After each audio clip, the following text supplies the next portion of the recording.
Shalom, giving all honor and praise to the Most High and His Son Yahweh Shai. A lot of battle axes of the Most High coming to you on a Sabbath class to get edified in the Most High God's name. The name of the class is called Day of Sith Simon. Gonna go over a little bit of the history of the Maccabees. So, hope brothers and sisters had a good week this week. The only way you can find about the Day of Simon is that you got to go to the Apocrypha to read it. And this is not one of the our holy days that's in Leviticus chapter 23, but we do celebrate it because it's one of the high holy days that the Most High God had ordained through the prophets, man. So we do celebrate it, and we do know that the Most High, that's what sends His Son to celebrate these high holy days too. That's not in Leviticus chapter 23 too, and we do know this by, let's go to John chapter 10 verse 22.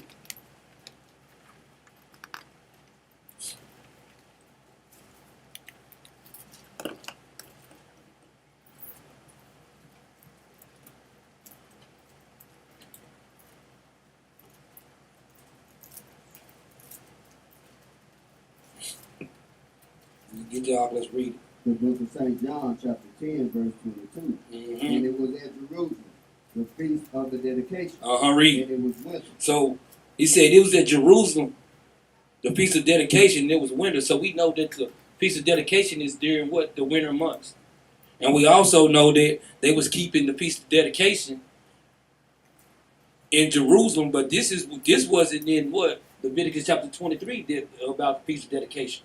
Where do you find the feast of dedication at? What precepts? What can you find it at? Dang, boy. We ain't too long celebrating. What was it about a few months ago, huh? All praises. See, brothers slow on the trigger. We almost pulled it. But this is where you find the feast of dedication that is in the Apocrypha. And guess what? The reason why they took the Apocrypha out of the Bible, why? Because it goes into their history. It goes into stuff that they didn't want you to see. And by them going to stuff that you didn't want to see, guess what? This right here, that's why they can say neither Jew nor Greek and stumble a Christian. But if we go back and we read the Apocrypha, we know what those things are going into. We know the difference between Hellenized Jews, and we know the difference between the Greeks, the freaks. Right? We know the difference in between the two. Let's go to some more accounts. Let's go to Daniel chapter 11. This is why we know that the Apocrypha is canon, though. Daniel chapter 11 and verse 31.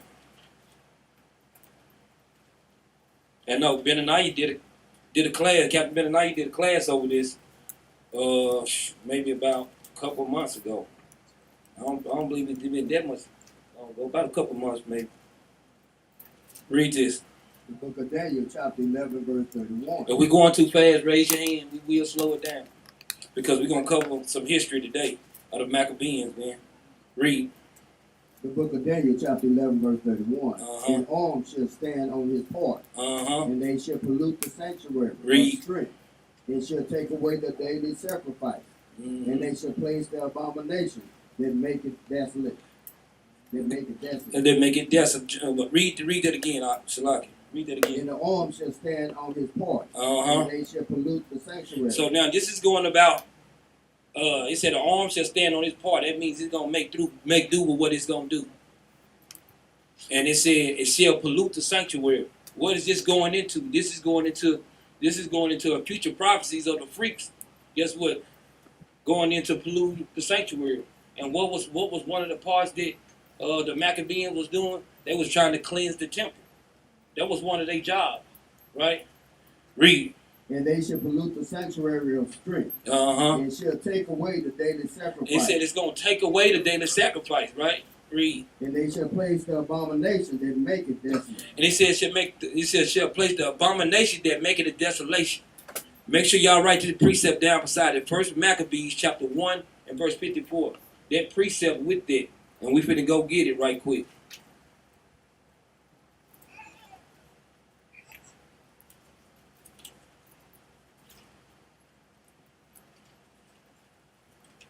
Make sure you write it on both ends. One Daniel chapter 11:31 on this side, on First Maccabees 1:54, and on First Maccabees on Daniel chapter 11 verse 31, right? First Maccabees 1:54 on this side, vice versa. When you get to I'll read it. The book of First Maccabees chapter 1 verse 54. Now the 15th day of the month, Keslu, in the 140 in 5th year, Read. they set up the abomination of desolation upon the altar. This is going to the abomination of desolation. Guess what? But in Daniel chapter 11 and verse 31, they call it abomination that make desolate. Goes into that's the same exact thing. Right? Read. In building idol altars throughout the city of Judah on every side. So now this is how they polluted the daily sacrifices. This is how they polluted the sanctuary, because guess what? They made abomination, and they was building the idols on every side of the altars, man. So they were just going in our churches, and they was going in there to try to pollute our sanctuary. Swine's flesh. Y'all should know the history, how they was trying to make us eat unclean food.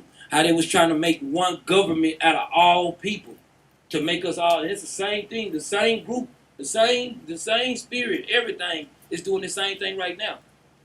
They don't put no difference between the clean and unclean. They don't put no difference between, say we're all equal, but guess what? But on paper, we ain't all equal. But out of their mouths, we're all equal. That's what they try to do. It's all about the trickery. Let's get another precept. Let's go to the book of First Maccabees chapter 4 and verse 36. The book of First Maccabees chapter 4 verse 36. 36. Then say Judas and his brothers, behold, our enemies are discomfited. Let us go up to cleanse and dedicate the sanctuary. So even Judas, going into the history of what Ak is going into. Check. What Ak is going into. Like I say, Judas and his brethren was doing what? Trying to cleanse the sanctuary. Even on the symbolic level today, that's what we're trying to do. Our sanctuary are our bodies today. And we're trying to cleanse our bodies of all the filth and garbage and the false holidays that we done been taught. It's the same comparisons. Read on up. Verse 37. Upon this all, the hosts assembled themselves together and went up into the Mount Sinai. It says they assembled themselves together, meaning we can't go back to the kingdom unless we assemble ourselves. Brothers that don't want to gather, sisters that don't want to gather. Then when you gather, you bring in what? Disorder. You bring in division. The Most High God is not about that as us coming back as a nation of people. Read on out. And when they saw the sanctuary desolate and the altars profaned. And they seen the sanctuary desolate, like Ak is bringing out. This is the account that Daniel prophesied about. Many of our people are desecrated. They in there sacrificing swine's flesh. When the Most High God said that is an abominable food, even to eat. So damn well we're not going to sacrifice unto it. Read on. And when they saw the sanctuary desolate and the altar profaned, and the gates burned up, and shrubs growing in the court. So they had our temple all out of order. Read on up. As in the forest, or in one of the mountains. Yea, the priest's chambers pulled down. It says the priest's chambers pulled down. Read on. They rent their clothes. And made great lamentation, and cast ashes upon their heads. Read on up. And fell down flat to the ground upon their faces. That's what we need to be doing right now. As we telling and asking the Most High God to bring us up out of this captivity, first we need to do what? Check the spirits, the wicked spirits that brothers and sisters may have on them, to get back in the right spirit. Read on up.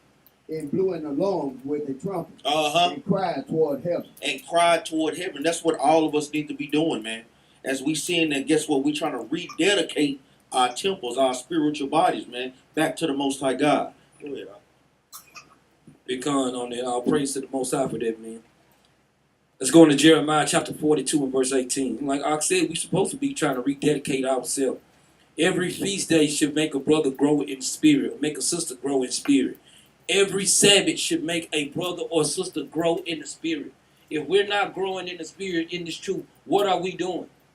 We're a plant without water. And a lot of people don't want water, man. Yeah, I know a lot of children know they scared to wash their butt right now. And y'all know, y'all mamas know, especially these boys, they be scared to wash their butts. Guess what? And a lot of us can't swim. Read that right quick. Jeremiah 42 and 18 now. The book of Jeremiah, chapter 42, verse 18. For thus saith the Lord of hosts, Read. the God of Israel, Mm-hmm. as my anger and my fury had been poured forth upon the inhabitants of Jerusalem. So this is the reason why. This is the reason why the Maccabees had to go into fight. It's the reason why we got to go into fight. Not a carnal fight, but a spiritual fight, right? Because we, as a nation, messed up with the Most High God. So the Most High God poured His fury out. How?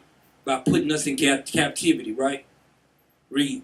So shall my fury be poured forth upon you, when ye shall enter into Egypt. Now, it said we shall enter into Egypt. What is Egypt, brothers and sisters? What is Egypt? Slavery, captivity, right?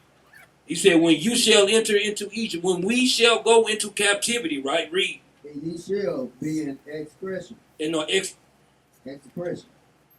Execration. execration, meaning a detestable or despised thing. Execration going into despised.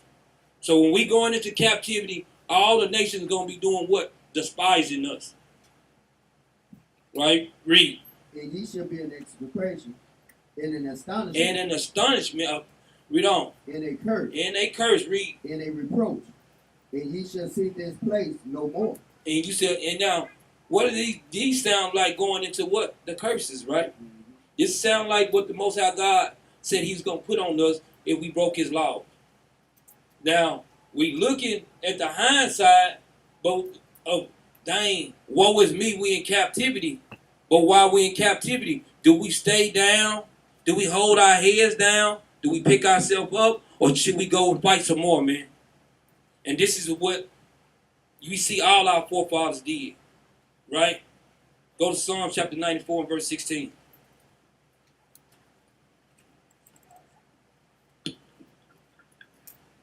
Psalm chapter 94 and verse 16. The book of Psalms, chapter 94, verse 16. Uh-huh. Who will rise up for me against the evildoers? Read. Or who will stand up for me against the workers of iniquity? So when we've been in these captivities, we've been despised.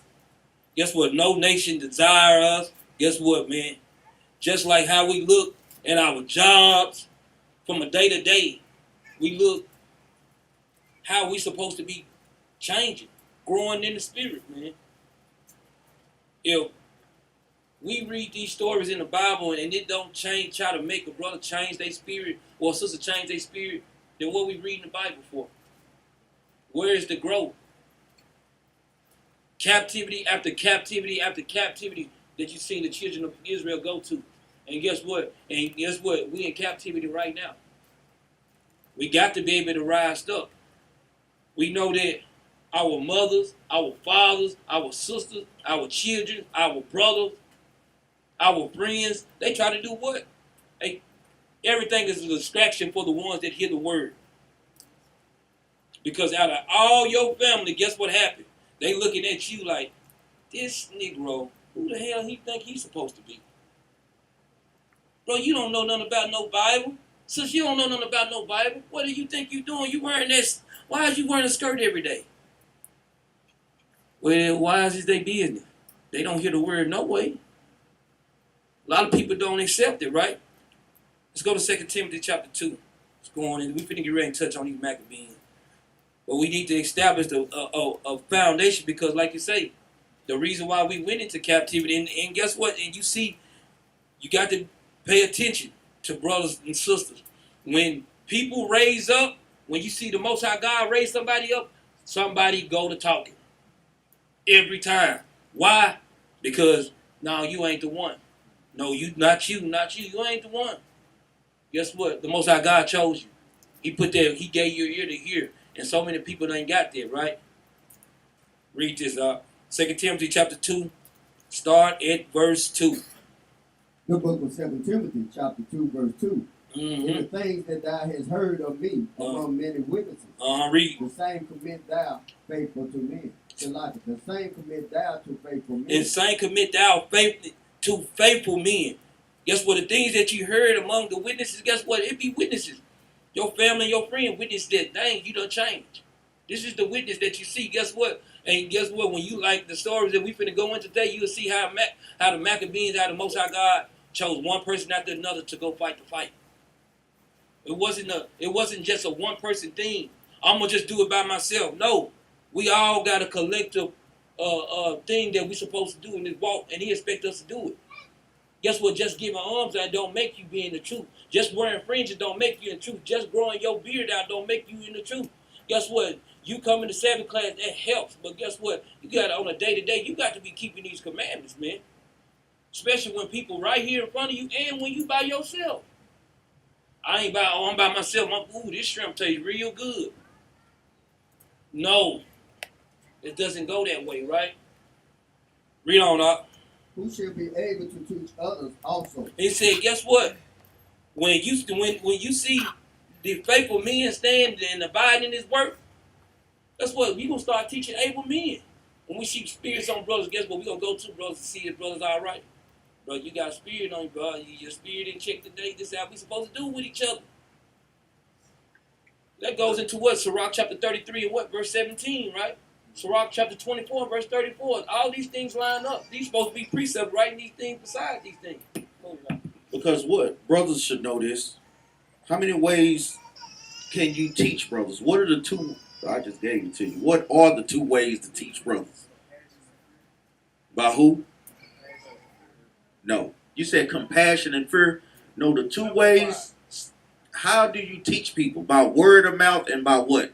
Your actions. Those are the ways that you teach men. Even like what Captain Jerubal is going into. Even with the sisters. It's a way to teach. Like we say, by word of mouth and more importantly, by your actions. How you conduct yourself. Like we always say, brothers and family members seeing you act in one way from what you act in the Sabbath class, that's not going to make them want to come into the truth.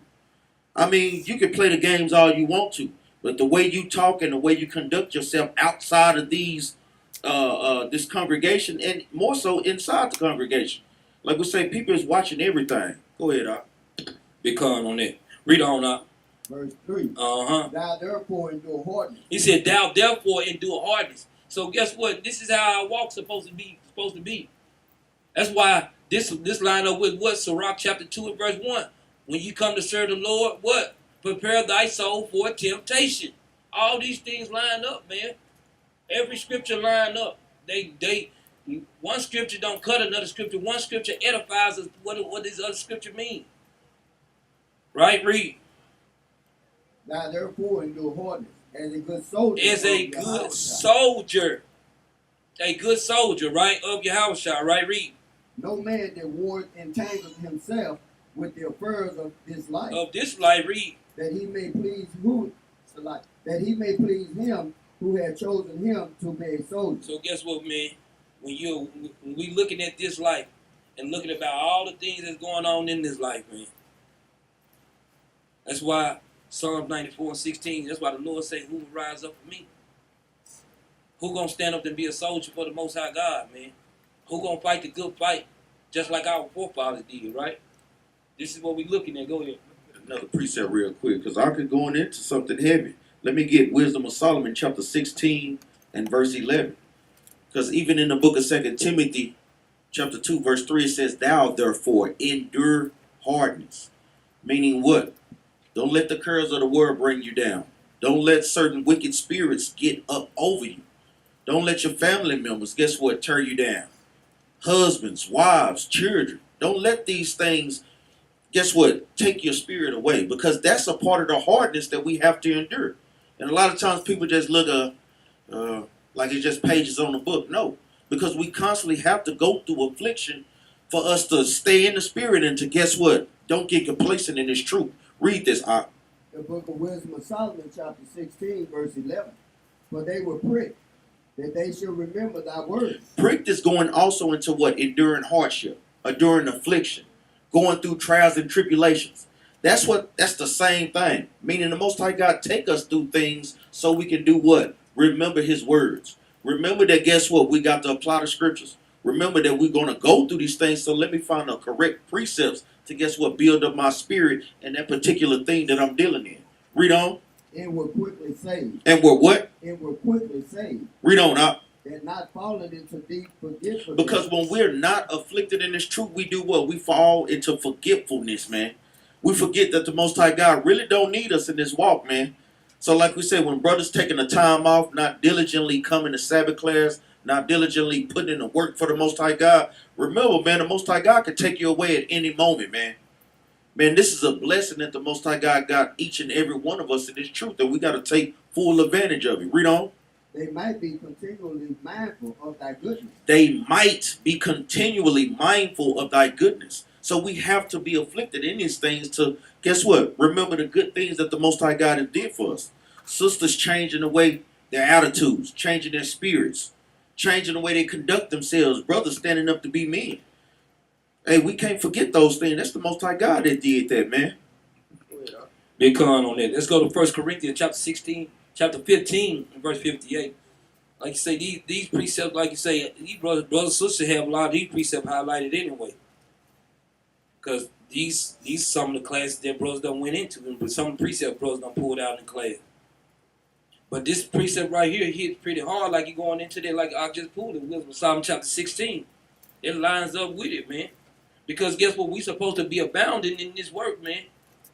That's why we got to be steadfast. We're gonna go through hardship. We're gonna be pricked in this walk. But what? Guess what? He expects us to endure what until the end, according to Matthew chapter 24 and verse 13, right? Read this out. The book of 1 Corinthians, chapter 15, verse 58. Uh-huh. Therefore, my beloved brothers, be ye steadfast, unmovable. This is what the Lord say, man. He said, be ye steadfast, unmovable, right? Read. Always abounding in the work of the Lord. Read that again. Always abounding in the work of the Lord. Because this is how our mindset was supposed to be thinking. Always abounding in the work of the Lord. Brothers and sisters, if your spirit does not line up with always abounding with the work in the Lord, guess what you're doing? You're going off. If you're not looking to try to build yourself in the Most High, you're going off. Guess what? We know that we go through things. We go through day-to-day things on our jobs, at our houses, with our families. That's true. But after all of that, guess what we're supposed to be doing? Going back to abounding in the work of the Most High God. Why? Read on. For as much as ye know that your labor is not in vain in the Lord. Because guess what? Your labor is not in vain. We got to see who we choose first. That's what we got to do, right? See who we choose first. Go to Rock chapter 30 and verse 3. And these build-up scriptures that I'm bringing up, y'all make sure y'all put these in your mind and remember, because Ben and I just brought out that Wisdom of Solomon, which basically is one of the main things, most important things that Simon did for our nation when we get into this, is that he put us back in remembrance, man. You know, we soon forget, man. Things happen, the Most High God bless you, 1 hour later you forgot, man. And then Jeroboam just brought the great scripture out to see always abounding. That's another thing that Simon was doing, man. Going through the tough times and the rugged times, but he stayed abounding in the work of the Lord. So when we bring these build-up precepts before we get into the class, y'all make sure y'all put them in remembrance and then always go back and revert to them. These are heavy precepts that's going to be building up for this class to get you more understanding. Go ahead. Big con on that. Let's go to Rock chapter 30, verse 3. The book of Sirach, chapter 30, verse 3. Read. He that teacheth his son grieveth the enemy. And before his friends he shall rejoice of him. So guess what? We fixing to go into Simon, and we fixing to go into the Maccabean history. But he said, he that teaches his son grieveth his enemy. That's what Mattathias was teaching the young brother, the 5 brothers of Maccabees. He was teaching them, guess what, to stand up for your nation, man. He was teaching them to keep God's laws, statutes, and commandments, man. That's how we grieve our enemies, man. This is our wisdom inside of the nations, right? According to Deuteronomy chapter 4, right? Read. Though his father died. His father died, read. Yet He is as though he were not dead. Why? For Because he had left. hold on, don't go too fast because we want brothers and sisters to catch you. Read that from the top. Stop at the commas. Okay. Read. Verse 4 from the top. Though his father died. He said, though his father died, because we know Mattathias died and what? His children kept the charge, right? Read.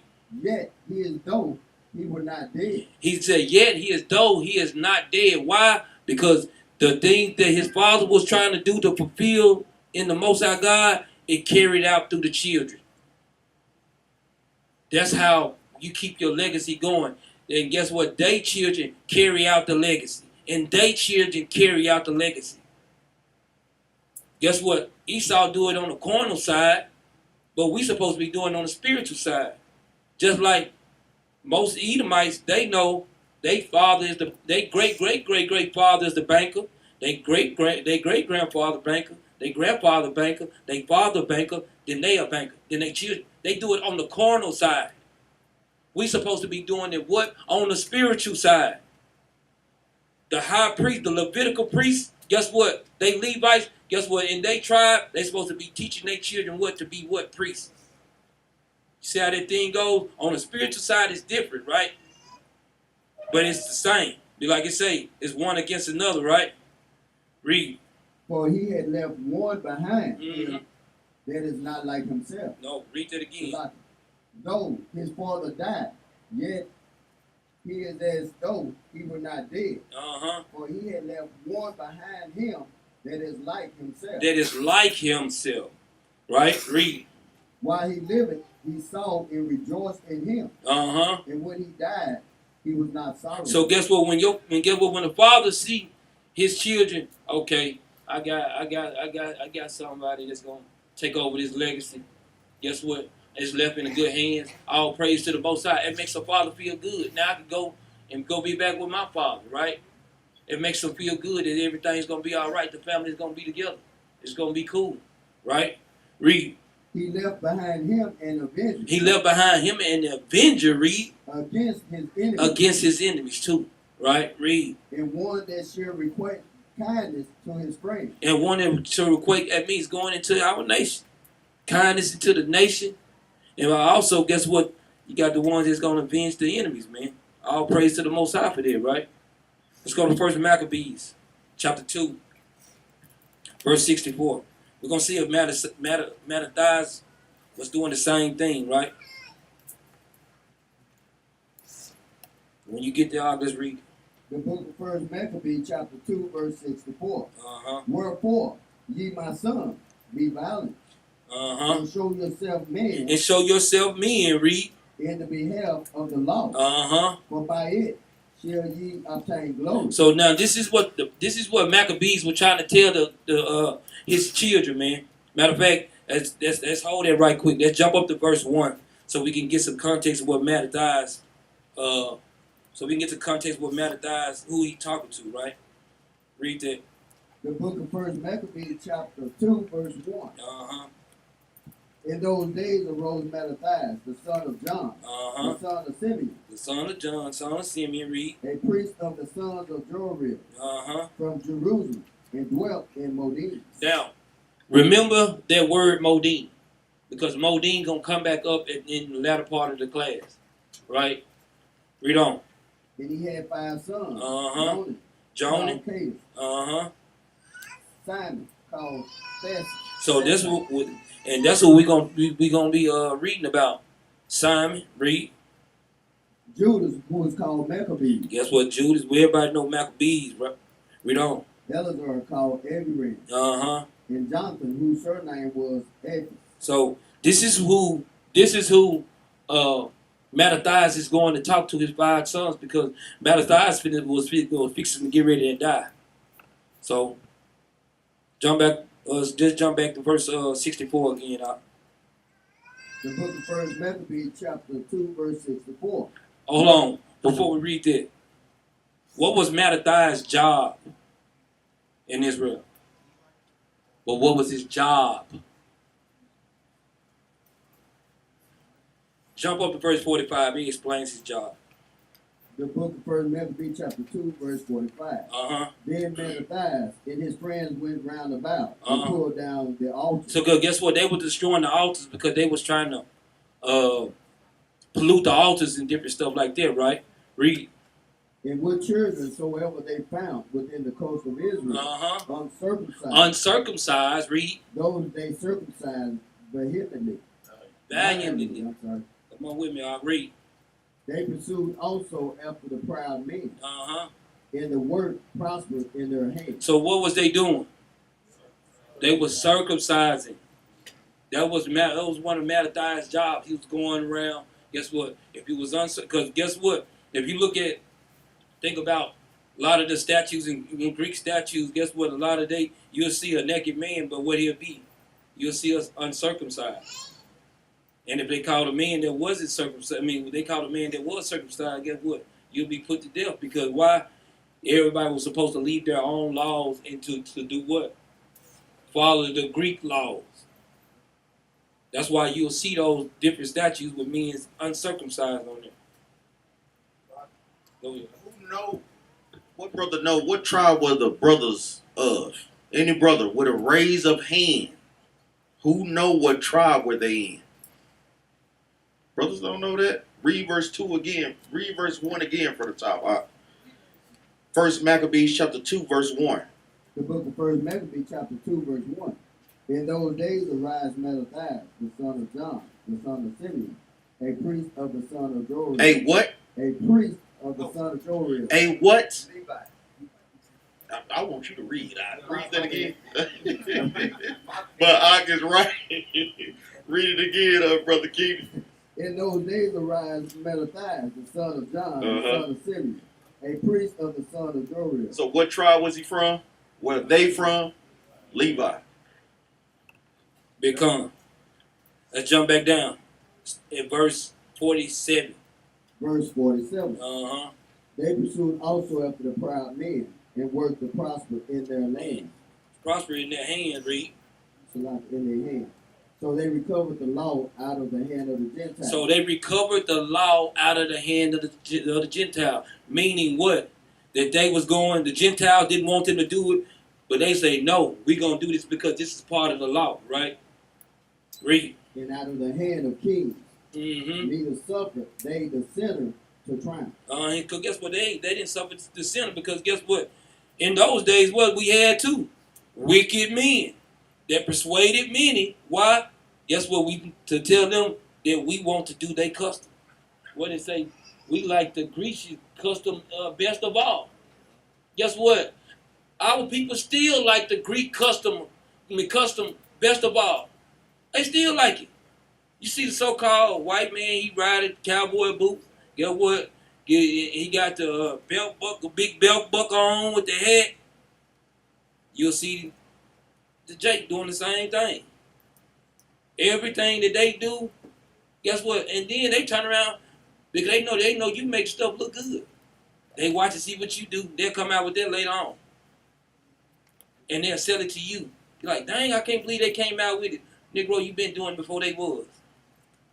And they make you believe that they brought it up, they came up with it.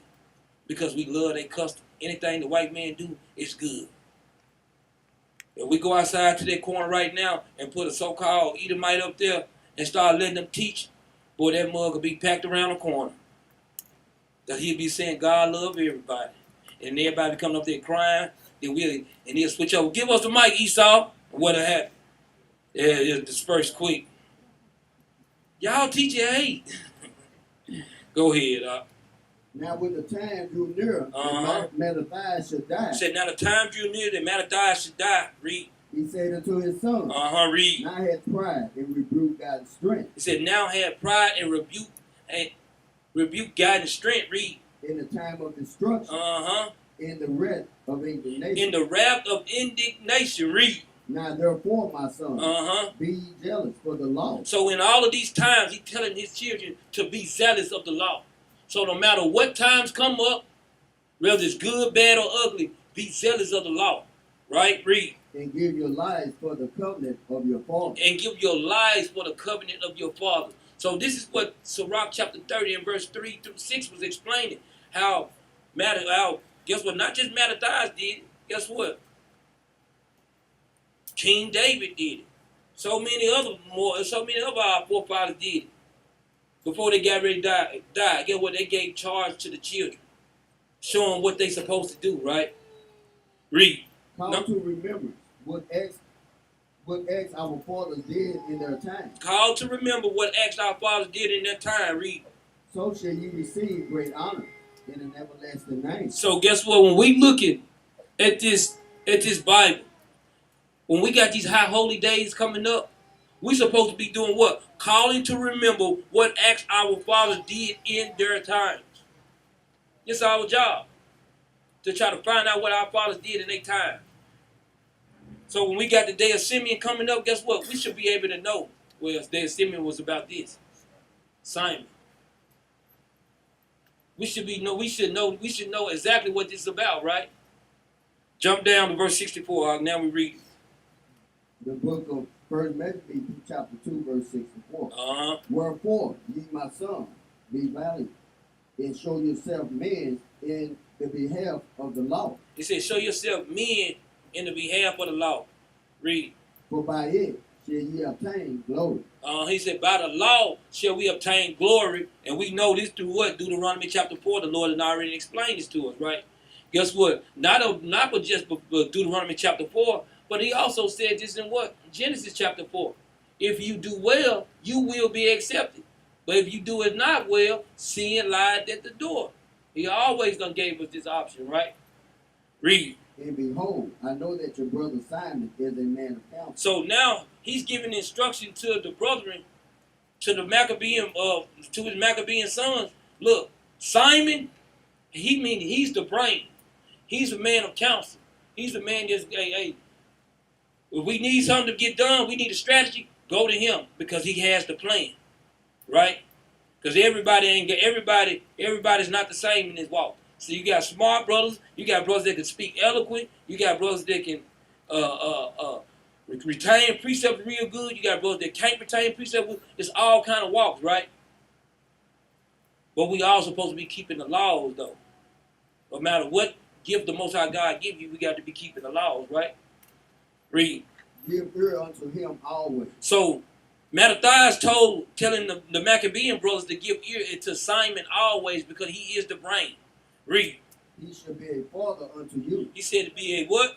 He shall be a father unto you. And meaning, whatever he say, you need to respect what he's saying. You know how mama say, hey, he in charge, and he tell you do something, it's just like I told you to do something. That means she trusts, or guess what, she or he trusts into that son that he want the rest of the children to listen. So he said, but if he tell you to do something, guess what? You better do it. And if you don't do it, you have to deal with me when I get back. Go ahead. And that's a great point that Ak is making. But Simon wasn't doing it off his own counsel. We got to always keep that in mind. Brothers thinking when you talk about counsel or you coming with your own opinions. No. This lets you know that Simon had a good understanding about the scriptures. On a deeper level. He had a great understanding about the scriptures. Meaning what? Any situation that came up, what did Simon do? He searched the scriptures and gave counsel through the scriptures like how we're commanded. Not lean on our own understanding. So you think about counsel through the scriptures. Big con. I'm glad I did bring that point up because you know what? Some brothers and sisters will hear that and not try to think it's talking about the scriptures. That is a good point to bring that up because this is what we talking about. We was hoping brothers and sisters think it's spiritual, but you do have to address that because what he did, like you say, he's not going to be leaning to his own understanding. Yeah, but his father made that known in verse 50. Now therefore my son be zealous for the law. Mm-hmm. So he instilled that in his son, man. And like he said, he saw that leadership that Simon was going to have. So Simon was understanding in that part. That's right. Big con. Read on. Verse 66. As for Judas Maccabees, read. He had been mighty and strong. Even from his youth. He said from his youth up, read. Let him be your captain Mm-hmm. and fight the battle of the people. So he said, let Judas be the captain. He gonna fight the battle for the people, man. So this is what he just, like you say, he laying the little structure down so they can be able to understand. Read verse 67. Verse 67. Take also unto you all those that observe the law. Read that again. Take also unto you all those that observe the law. He said, now he's telling his children, guess what? Bring people with you or surround people with you that observe the law. The people that do the God's law, statutes, and commandments. Not just you keep it and keep the charge. Get other people that's like-minded that's going to keep God's law, statutes, and commandments and keep the charge too. Because if you keeping the laws, guess what? We know the focus is. The focus is on the Most High God, right? Read. In avenge ye. You know I'm always trying to pick brothers' brains. Why did it say that? Take also unto you all those that observe the law. Why would he say that? What you got out?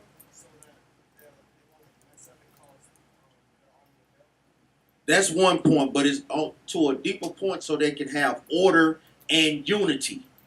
That's what the law establishes. People know their place. But when you get among congregations, Negroes think he higher than one brother because you may know certain precepts. But brother, do you have leadership skills? Are you a prudent man? Can you get things in order? Can you set up feast days? Can you do this? Can you do that? Like we said, it's different parts of the spirit.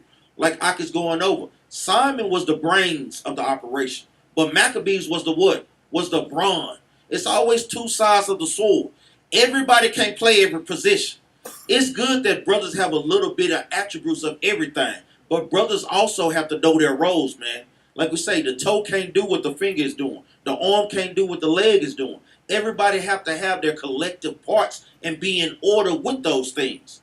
Go ahead. Big con. Let's go to 1 Maccabees Chapter 13 and verse 1.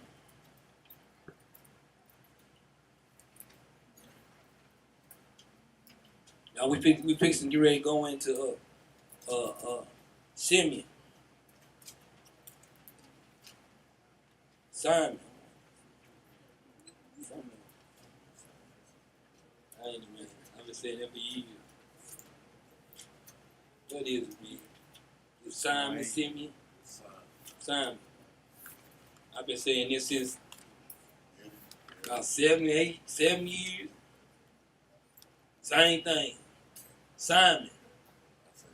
And you say the same thing. They got storage wars going on in there. Let's go get it, up. The book of 1 Maccabees Chapter 13, verse 1. Read. Now when Simon heard that Typhon had gathered together a Tryphon. great host. Tryphon.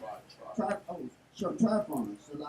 Now when Simon heard that Tryphon had gathered together a great host to invade the land of Judah and destroy it, read. And saw that the people was in great trembling and fear.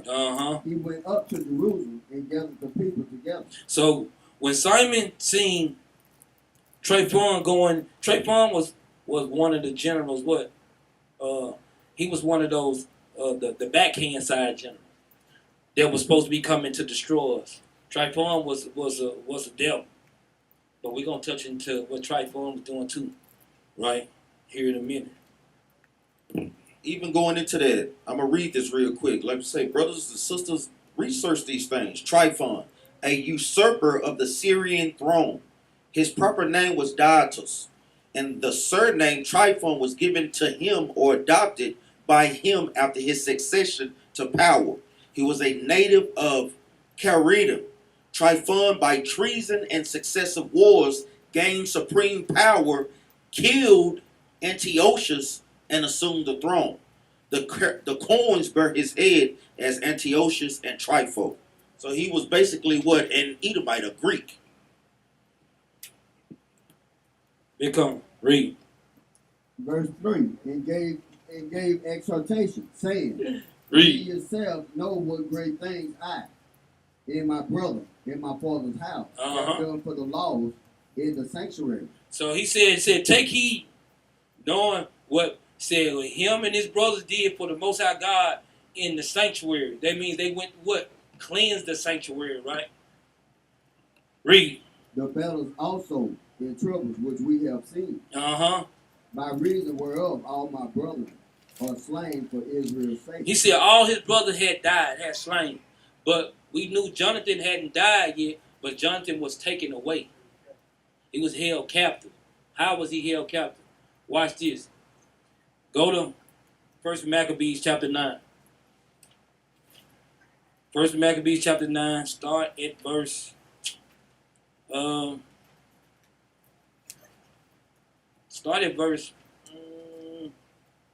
verse 28.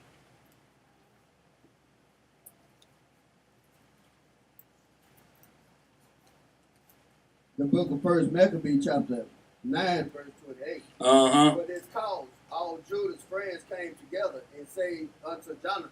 Hold on. Yeah, what's it? You got it up?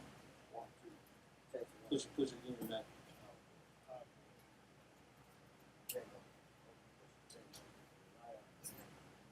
Yes, yes. There you go.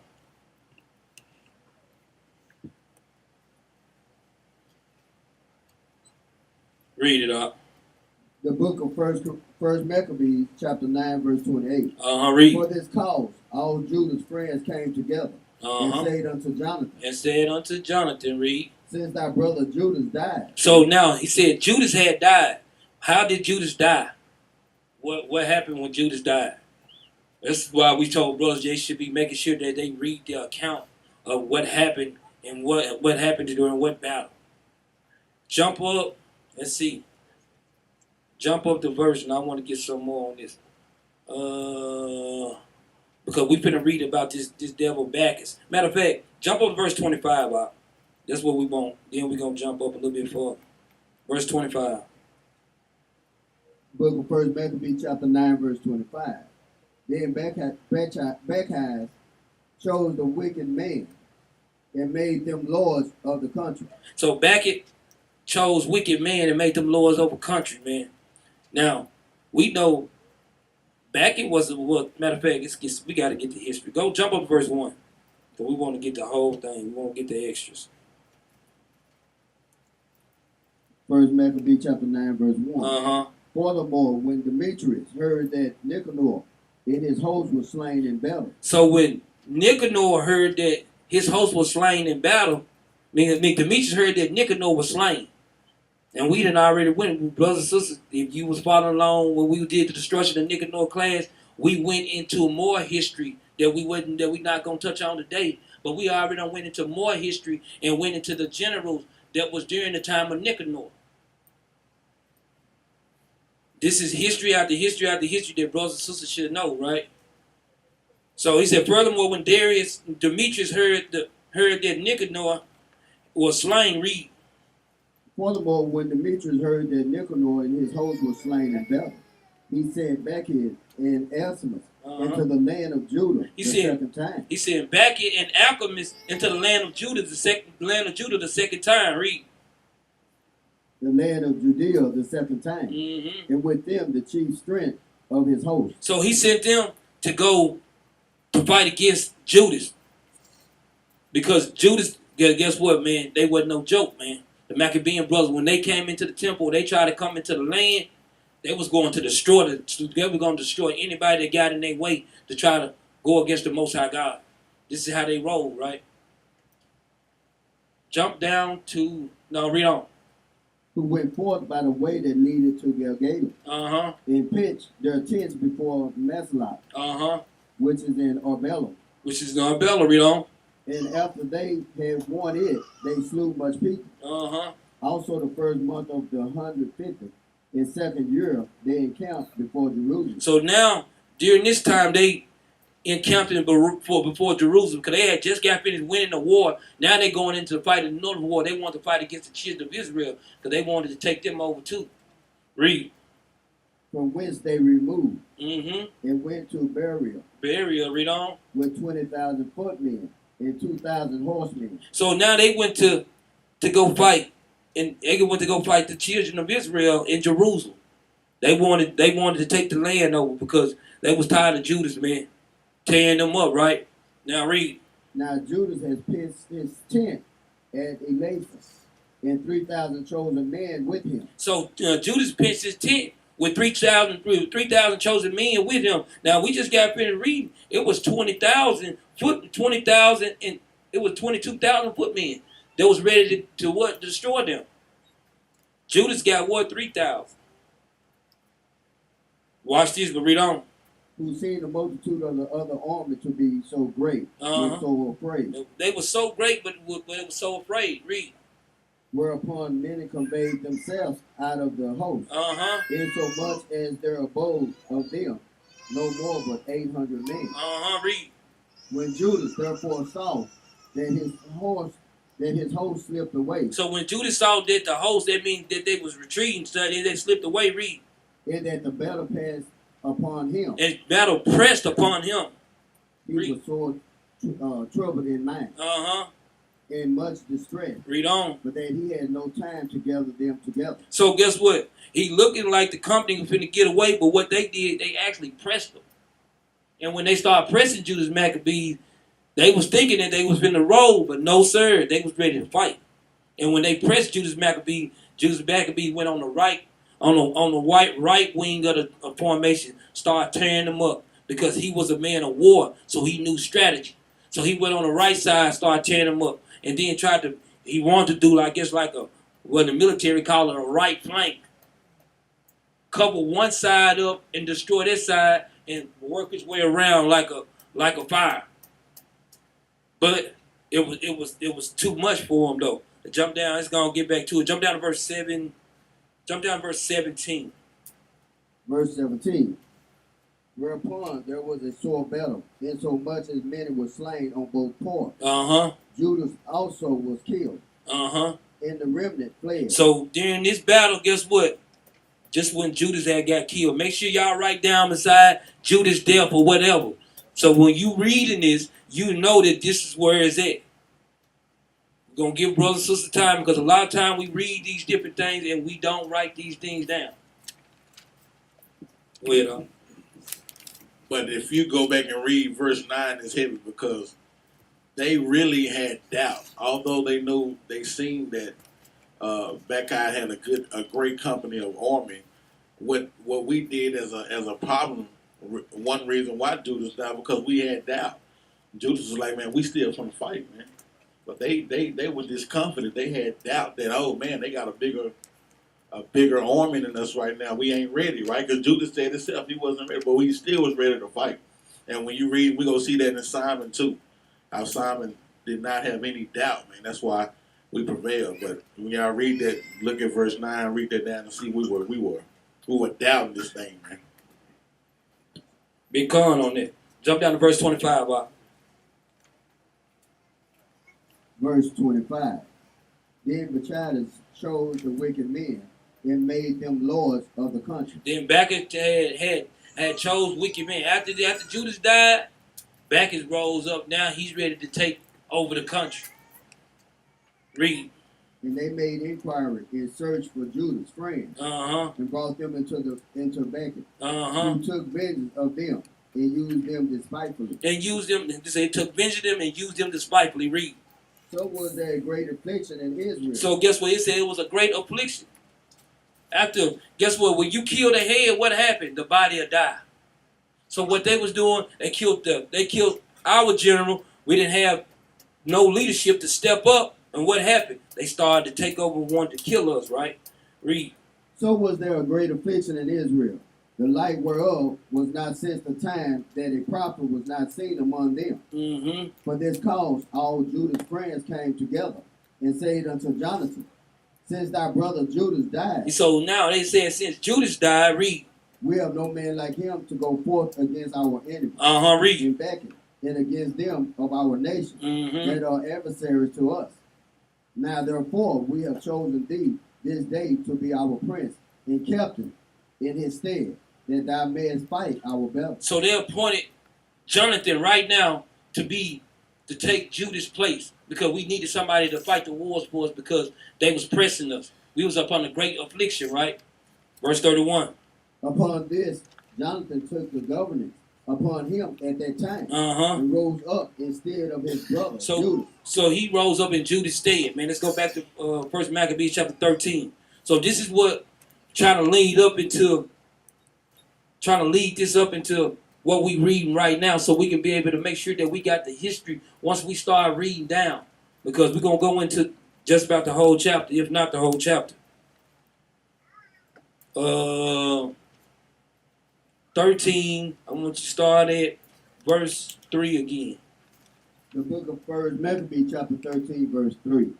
And gave them exhortation, saying, Ye yourselves know what great things I and my brother and my father's house have done for the laws in the sanctuary. Uh-huh. The battles also and troubles which we have seen. Uh-huh. By reason whereof all my brethren are slain for Israel's sake. So he said, all my brethren are slain for Israel's sake. Read. And I am left alone. And he's telling the people, I am left alone, because he knew that they had captured Jonathan, but Jonathan at that time was what? The leader of Israel, right? He took on the governor, and he took on what? The captain of the army, right? So he had full control over Israel. So now at this time, Simon's telling the people, look, hey, don't worry about it, man. Just how they look like they winning, they not winning. And I know I'm alone. Even though I'm alone, even though Jonathan is alive, I'm still alone, because he knew that he wasn't getting Jonathan back. He knew they was gonna kill Jonathan. But how did they get Jonathan? Let's go to chapter 12. This is how they got Jonathan. Chapter 12, and I don't want to read the whole thing. Jump up to verse 15 right quick. The book of First Maccabees chapter 12, verse 15. Uh-huh. For we have help from heaven that succored us. So as we are delivered from our enemies, and our enemies are brought underfoot. So guess what? They knew where their help came from heaven. This is somewhere that we supposed to be thinking too. Where our help come from? Our help come from what? It come from heaven. Jump over to verse 35. Verse 35. Mm-hmm. After this came Jonathan home again, and calling the elders of the people together. So Jonathan just had a battle. Now they was trying to make a little peace, trying to do a peace treaty. But Jonathan he really wasn't using the brains. Jonathan had basically wanted to stop the war. But at the same time, Jonathan wasn't scared of the war. But he wanted to bring peace to our nation. Read. He consulted with them about building strongholds in Judea. Uh-huh. And making the walls of Jerusalem higher. So he wanted to build the walls up in Jerusalem, making the building higher. Jump down to verse 38. Verse 38. Uh-huh. Simon also set up Adida. Uh-huh. In Sephila, yep. And made it strong with gates and bars. So not just Jonathan was building up the temple. Simon was doing the same thing. I can't shake it, man. Simon was doing the same thing. He was building it up too. Watch this. Jump down. No, read on. Now Tryphon went about to get the kingdom of Asia. So Tryphon went to get the kingdom of Asia. Read. And to kill Antiochus. And to kill Antiochus, man. Read. That's what the king. The night was read. Read. And to kill Antiochus, the king, that he might set the crown upon his own head. So guess what? He wanted to kill Antiochus, the king, so he could set the crown upon his head, man. Upon his own head. Read on. Howbeit, he was afraid that Jonathan would not suffer him, and that he would fight against him. So we can read a little bit about jump over chapter 11 and verse 38, and we're going to read 38 and 39, then we go back. Because all these things, you'll see me jumping back and forth, because all of these things tie in one to another. When you get there, let's read it. The book of First Maccabees Chapter 11, verse 38. After this, when King Demetrius saw that the land was quiet before him. So when the land was quiet before King Demetrius, read.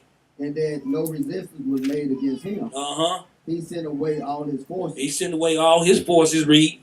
every one to his own place, Mm-hmm. except certain bands of the strangers, Read on. whom he had gathered from the isles of the heathen. He gathered these people from the isles of the heathen. Read. Wherefore all the forces of his fathers hated him. So they hated Demetrius because guess what? He was tired of warring too, wanted to kind of just relax, man. I want to chill.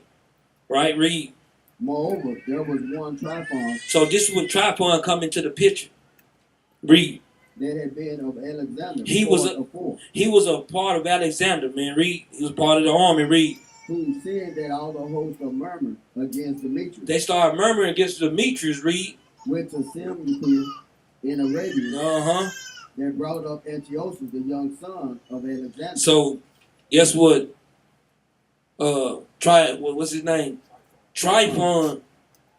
Now, Tryphon looking like, don't worry about it. I got this. I can keep the wickedness going. He don't want to do it. I can do it. So guess what? He overtook the throne. So now he's gonna start taking over the land, right? Read. Go ahead. And that's going into, hold on real quick, like we say, we got to remember that these are all Greeks or Edomites, basically doing what? Infighting with one another. Just like the scriptures say, a kingdom divided, that thing won't stand. So you always had other Edomite kings trying to what? Dominate, kill, and assert authority over one another. Like we say, King Demetrius is one coming out of one of the generals of Alexander the Greek. So this is just going through all that history from Alexander, his 4 generals, and the children that they had, and the lands that they conquered over this time. Big con. Read on. Verse 40. And laid sore upon him to deliver him, this young Antiochus, that he may reign in his father's stead. So guess what? He wanted to deliver this Antiochus, man, because he wanted to reign in that stead. He wanted to be the man. Read on. He told him therefore all that Demetrius had done, and how his men of war were at enmity with him, and there he remained a long season. In the meantime, Jonathan said unto King Demetrius, 41. Okay. Read verse 40 again. Verse 40 from the top. Mm-hmm. And lay sore upon him to deliver him, this young Antiochus. We had First Maccabees 12 and 40. 11, no, Shalaki. Let's jump back 12, Shalaki. I just wanted to show you what Tryphon came in at. First Maccabees Chapter 12. That's one thing they got the history of. The one thing, if you go to the history of when the Greeks appeared and became in power, and the Romans, if you go through all of their history of their kings, you have noticed that all the time they were always in fighting, but it was always about power. And then just like what they did now, when they would go to other countries and conquer them, what do they do? What do the United States do now? When they go to another land, like they'll go to, Kuwait or whatever, Iraq and all those things, they conquer those, what do? Set in somebody that they can control or somebody that's agreeing with them. This is the same thing they've been doing. It's the same history. They got the same MO from the time they started conquering to today. And now, like what you got now, the Russians and the United States are doing what? They're not really fighting anything. They fighting over power. It's always been about power. Well, they like, we one nation, but who's going to run it? That's what they fighting over. That's why Putin's sitting up there waiting and looking at the United States. Nah, y'all ain't going to run it. We going to run it. United States saying, y'all ain't going to run it. We going to run it. And it's the same thing they've been doing for centuries. You got to look at their MO. They've been doing the same thing over and over and over. Go ahead. The book of First Maccabees Chapter 1 and verse 9. Even like how Ak is going into. And that's the spirit that the Most High God put out here for them to deal in, man. The book of First Maccabees Chapter 1, verse 9. So after his death, they all put crowns upon themselves. So after the death of what? Alexander the Greek, read on.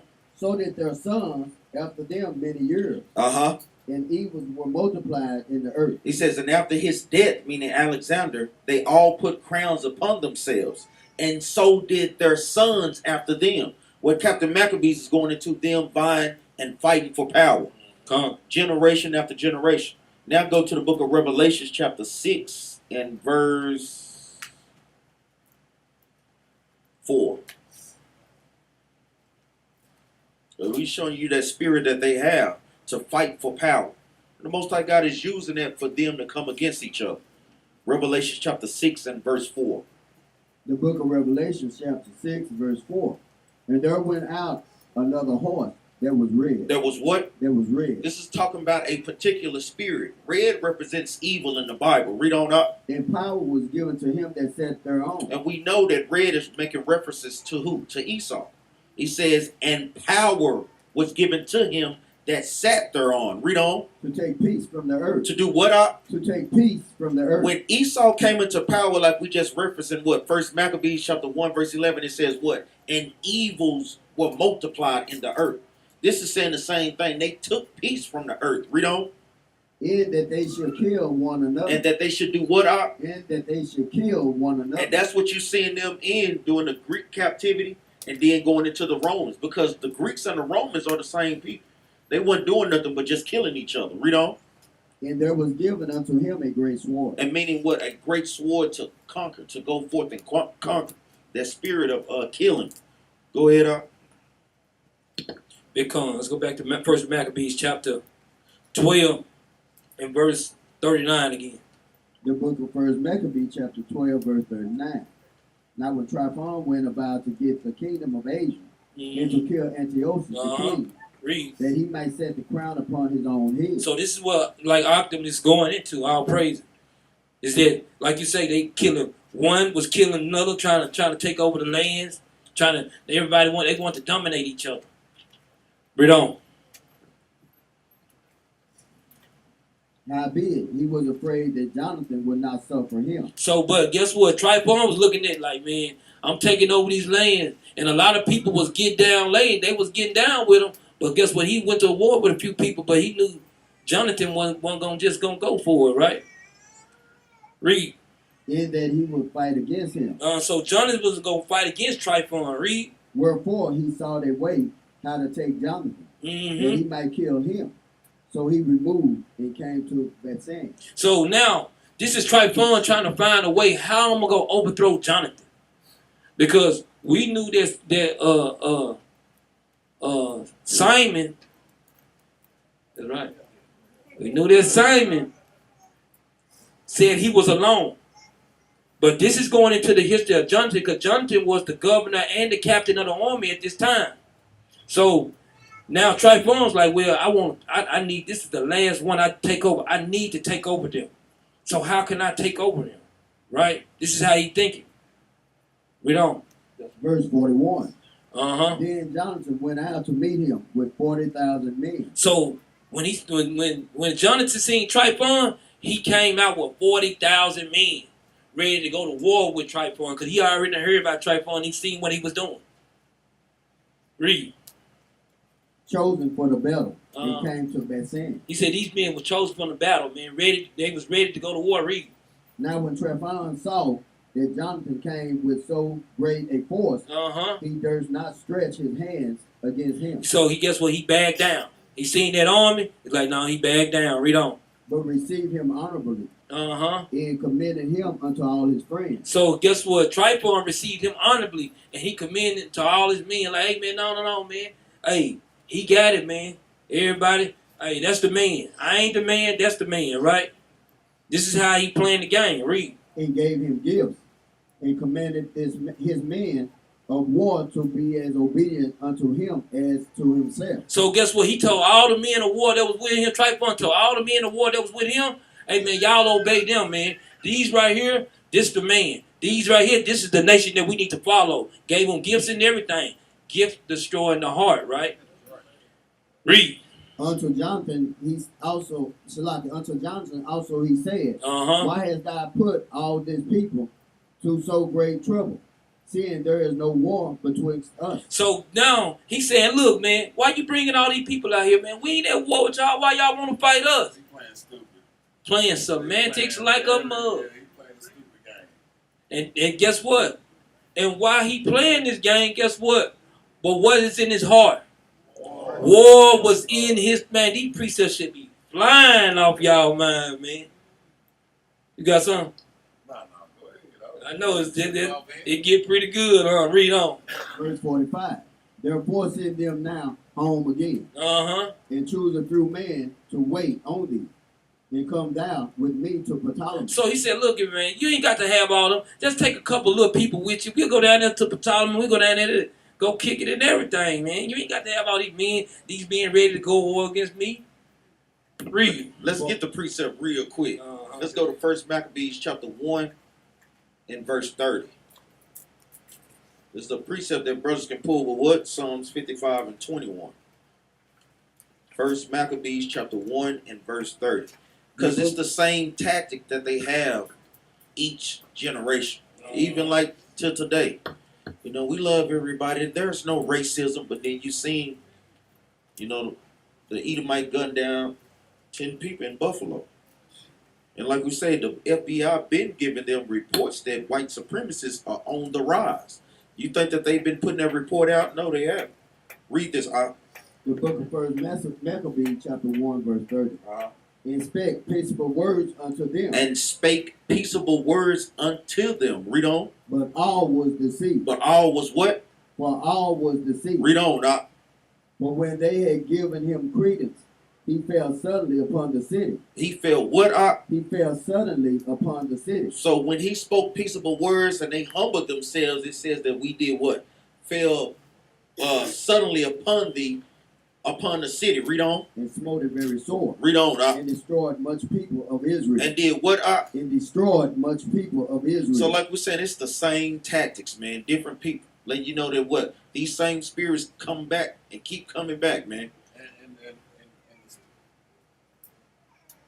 Yeah, and the spirit, if you notice, we got the same spirit on us that they had back then. As soon as somebody, when they get on there, kill your son in the middle of the street, you going to give him a hug in the courtroom. We the most forgiving people, but we'll forgive everybody in the world but our own people. We won't forgive our own people. That's all. Yeah, we would, like you say, there's another precept. Sirach 12 and 16 go into the same thing, man. We sure forgive everybody else, but a nigga. Let's don't forgive that nigga. Guess what? We was taught, man, I can't stand that nigga. I hate that nigga. I wish a nigga would. This is what we've been taught, man, all our lives, man. The book of Sirach, chapter 12, verse 16. Read. An enemy speaketh sweetly with his lips. He said an enemy speaking sweetly with his lips. Read. But in his heart he imagineth how to throw thee into a pit. Read. He will weep with his eyes. Because that's what they do. They weep with his eyes. Read. But if he find opportunity, he would not be satisfied with blood. This is what Tripon has in his heart, man. Like I'm saying, this is what Tripon has in his heart. He's ready to overthrow. He's ready to overthrow the children of Israel, right? Let's go back, man, to 1 Maccabees chapter 1. 1 Maccabees chapter 12, verse 45. Man, it was 3 good precepts, man. Cut that mic on. Also, go up and read 12 and 10. So, right, we already know that one. But this is what Jonathan's going to do. He's going to trust in the enemy, man. Big con, read on. The book of 1 Maccabees chapter 12, verse 45. Read. Therefore send them now home again, and choose a few men to wait on thee. So he telling them, Tripod telling them, man, you can send all them men back, man. Just bring you a couple guys with you, man. We can go over and have a good time, man. Read. They come down with me to Ptolemy, for I will give it to thee, and the rest of the strongholds and forces. So he said, man, I'm going to give you everything, man. I'm going to give you strongholds, the forces, everything that you need. Come down, I'll give you everything. Don't worry about it, man. And what let his guard down? The stimulus check. Food stamp. Everything the government come and give us. A lot of time, don't worry, take it. But don't fall into their trap while you taking it.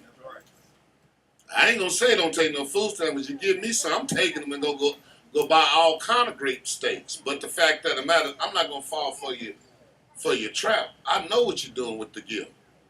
But like I said, they doing the same thing, y'all. The same thing. Go ahead. They come read on up. From the top. Therefore send them now home again, and choose a few men to wait on thee, and come thou with me to Ptolemy. Read. For I will give it to thee, and the rest of the strongholds enforce it, Read. and all that and all that have any charge. So anybody that was in power, he was gonna get that power to who? Jonathan. Read. As for me, I will return and depart, for this is the cause of my coming. He said, for me, I'll turn and depart, man. This is why I came over to see you. I was ready to give you everything, man. This is why I came over here, right? Read on. So Jonathan, believe in him. Oh, so Jonathan did what? So Jonathan, believe in him. What the Bible tells us to never trust thy enemy. Like rusted so is their wickedness, man. Sirach 12 and 16, he won't be satisfied with blood. Read. So Jonathan, believe in him, did as he bade him. Read on. And sent away his host. And he sent away his host. Read. Who went into the land of Judea. And with himself he retained but 3,000 men. So guess what? He had 40,000. So he sent 37,000 men back. 37,000. Y'all go ahead. So he took 3,000 men. But if you knew, jump up verse 41. We're gonna read that and see what these 40,000 men look like. Read that up. Verse 41. Then Jonathan went out to meet him with 40,000 men, chosen for the battle. He said chosen. These wasn't regular men. These was men that was chosen for the battle. That's the difference. So now when we jump down and read this 3,000, let's jump down and go back and read this 3,000 men. See what kind of men they were. 47, Verse 47. And with himself he retained but 3,000 men. Well, they wasn't chosen for the battle. Those was 3,000 men. These is my homeboy. This is my regular crew. Yes. He chose 3,000. He didn't say 3,000 chosen men ready for the battle. There was a difference between the two. Because if it was 3,000 chosen men ready for the battle, it would have went a little bit more different than what this would have went. They'd have been, guess what? They wouldn't have been kidnapping Jonathan. They'd been fighting to the death. That was a difference because when Maccabees had his 3,000 men with him, what happened? They had to fight Maccabees to the death. They had to fight Judas Maccabees to the death, right? Read on. And with himself he retained but 3,000 men, of whom he sent 2,000 into Galilee. He sent 2,000 into Galilee, read. And 1,000 went with him. And 1,000 went with him. It's even divided up even smaller. You see how the company just getting to, because he don't see no threat. This is how he looking like it's no threat, everything good, right? Divide and conquer too. Exactly. 37 gone. Then he broke that down. That's how they feel. They'll break us down into groups of two. If they got to. If they got to conquer us, they'll break us down into groups of two. They'll keep breaking it all the way down to the point where they got the advantage. And when they see the advantage, that's why they come at us in every way. They come at us in religion.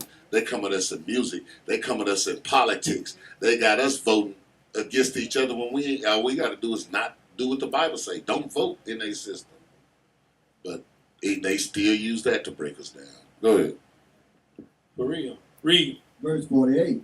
Now as soon as Jonathan entered into Ptolemy, they of Ptolemy shut the gate. So when he entered into Ptolemy, man, into where they at, man, they kingdom, he shut the gate behind him.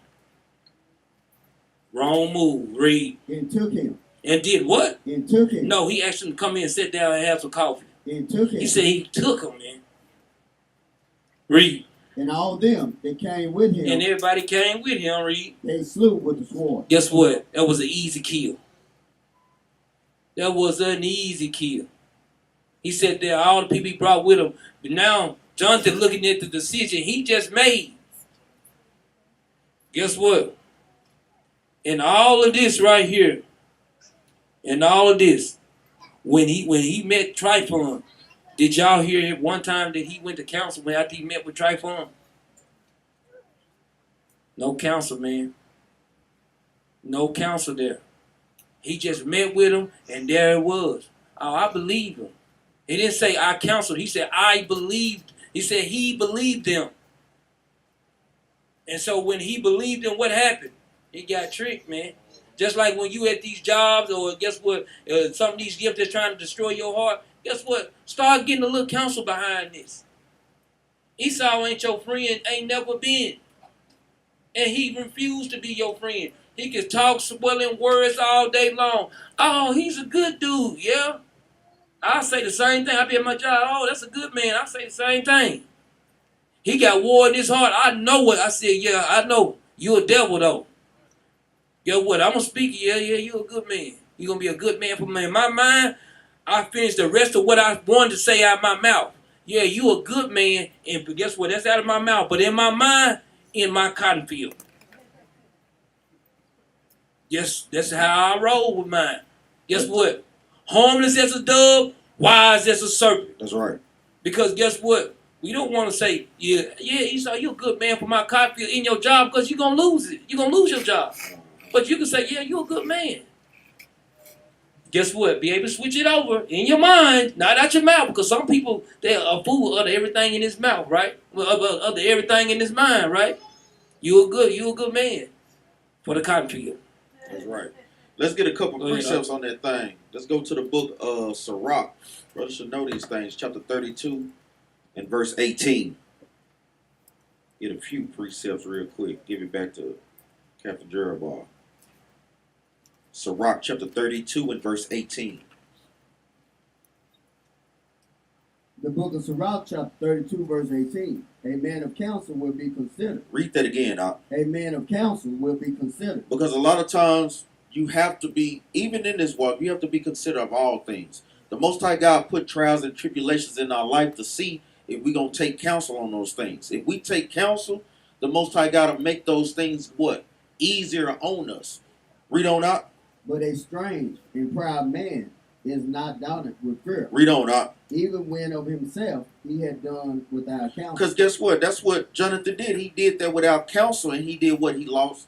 He lost a lot of his friends' lives, and guess what? He was taken captive. Read on out. Do nothing without advice. Read that again out. Do nothing without advice. It's telling you, do nothing without advice. From the smallest to the biggest. Read on. And when thou hast once done, repent not.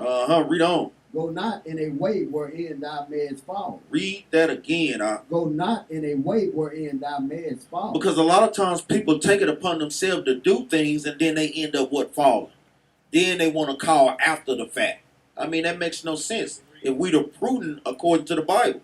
The prudent meaning you foresee futures. We foresee future through the scriptures. Knowing that if we got a problem, guess what? Let's get some counsel about that thing. 2 is better than 1. 4 is damn sure better than 1. Read on out. And stumble not among the stones. And he stumbled against the stones. Give me Sirach chapter 25 and verse 4. Like for him for not taking counsel, he lost his freedom and lost his life. And he eventually lost his life too, really. The book of Sirach, chapter 25, verse 4. Oh, how comely a thing is judgment for gray hair, and for ancient men to know counsel. See, he didn't know counsel. Mattathias, his father, gave him specific instructions to do what? Seek out counsel from Simon. Don't do things, especially a move like that. Read on out. Oh, how comely is the wisdom of old men. Read on out. In understanding and counsel to the men of honor. Because guess what? Simon was a man of honor. He should have been the first person he went to. Then they was, let alone brothers. So guess what? You should have always been counseling with him, especially on battle tactics and strategy. Simon would have let him know, no, don't go over there. Sirach chapter 12, verse 10. You know, hey, Ecclesiastes chapter 7, verse 7. A gift destroyed the heart. Literally giving him the precepts. Go ahead, Big con on that. All praise to the Most High. Hope brothers writing them precepts down beside it. So when you see, like you say, First Maccabees Chapter 12, verse 48, you brothers should be lining them precepts up right beside it. He gave you 2 good precepts because he should have never trusted them, right? Read on. Verse 49. The book of First Maccabees Chapter 12, verse 49. Read. Then sent Tryphon and host of footmen and horsemen into Galilee. So guess what? They went, while Jonathan over there at Ptolemy, guess what? Tryphon over there at Galilee. He over there in our land. Read. And into the great plain to destroy all Jonathan's company. So guess what? He wanted to destroy all Jonathan. Because guess what? He did what? 37,000 he sent away. He sent 2,000 over here. 1,000 went with him. So guess what? Tryphon going to do? Go and kill the rest of the 3. And they back at home. They not back at base. Yeah, they back at home, like you say. Read. But when they knew that Jonathan and that they that were with him were taken and slain, they encouraged one another and went close together, prepared to fight. They therefore that followed upon them perceived that they were ready to fight for their lives. Turn back again. Turn back again. Read. Whereupon they all came into the land of Judea peaceably, and there they bewailed Jonathan and them that were with him, and they were so afraid. Wherefore all Israel made great lamentation. Because they made a great lamentation for all the men that got killed that was with Jonathan, and they made a lamentation because Jonathan that was their leader and it was the captain of the army, he was taken captive by Tryphon and by Ptolemy. So they was in great lamentation. The ones that got away, that made it back to go tell the story. Now they like, man, this is bad. So now they step up to want Simon to do the battle. Hey man, Simon looking like, yeah, I do it, man. I ain't got no problem. I already know the orders. He's the brains. He keep God's law, statutes, and commandments. He knows, according to 1 Maccabees Chapter 12, verse 15, he knows his strength come from where? Above. Right? Now let's jump over to 1 Maccabees. Read verse 53. I'll go back. Verse 53. Then all the heathen that were round about them sought to destroy them. For say they have no captain, nor any to help them. Now therefore let us make war upon them. Now that sound familiar? Today, we don't have no leaders a lot of times. And the one that's what they do. Anytime we brought up a leader, you best believe he was first on the list to be killed. They was killing them like, he gonna be dead by June 12th. It's the same thing they doing right there. They making sure we don't have no leader. Read it. Watch this. All the heathen. Because remember, this was also prophesied where? I want y'all to listen to this, and I want one of y'all give me where this coming from. Read. Now therefore let us make war upon them, and take away their memorial from among men. Do what? And take away their memorial from among men. What precept? There's probably one, but that's not what I'm looking for. One we used to read millions and millions of times. Then all the heathens round about them. Psalms. Remember what David said? When they all came together to make sure we would be no more, they said they want to wipe the memories off of us to where we don't even remember who we are. And this is the time of the Maccabees where they was trying to do it then. Jeremiah 17:4, which was prophesied for us anyway. This is the time. This is what they was trying to do then. From among men. And that's what's happening today. We just now found out who we are.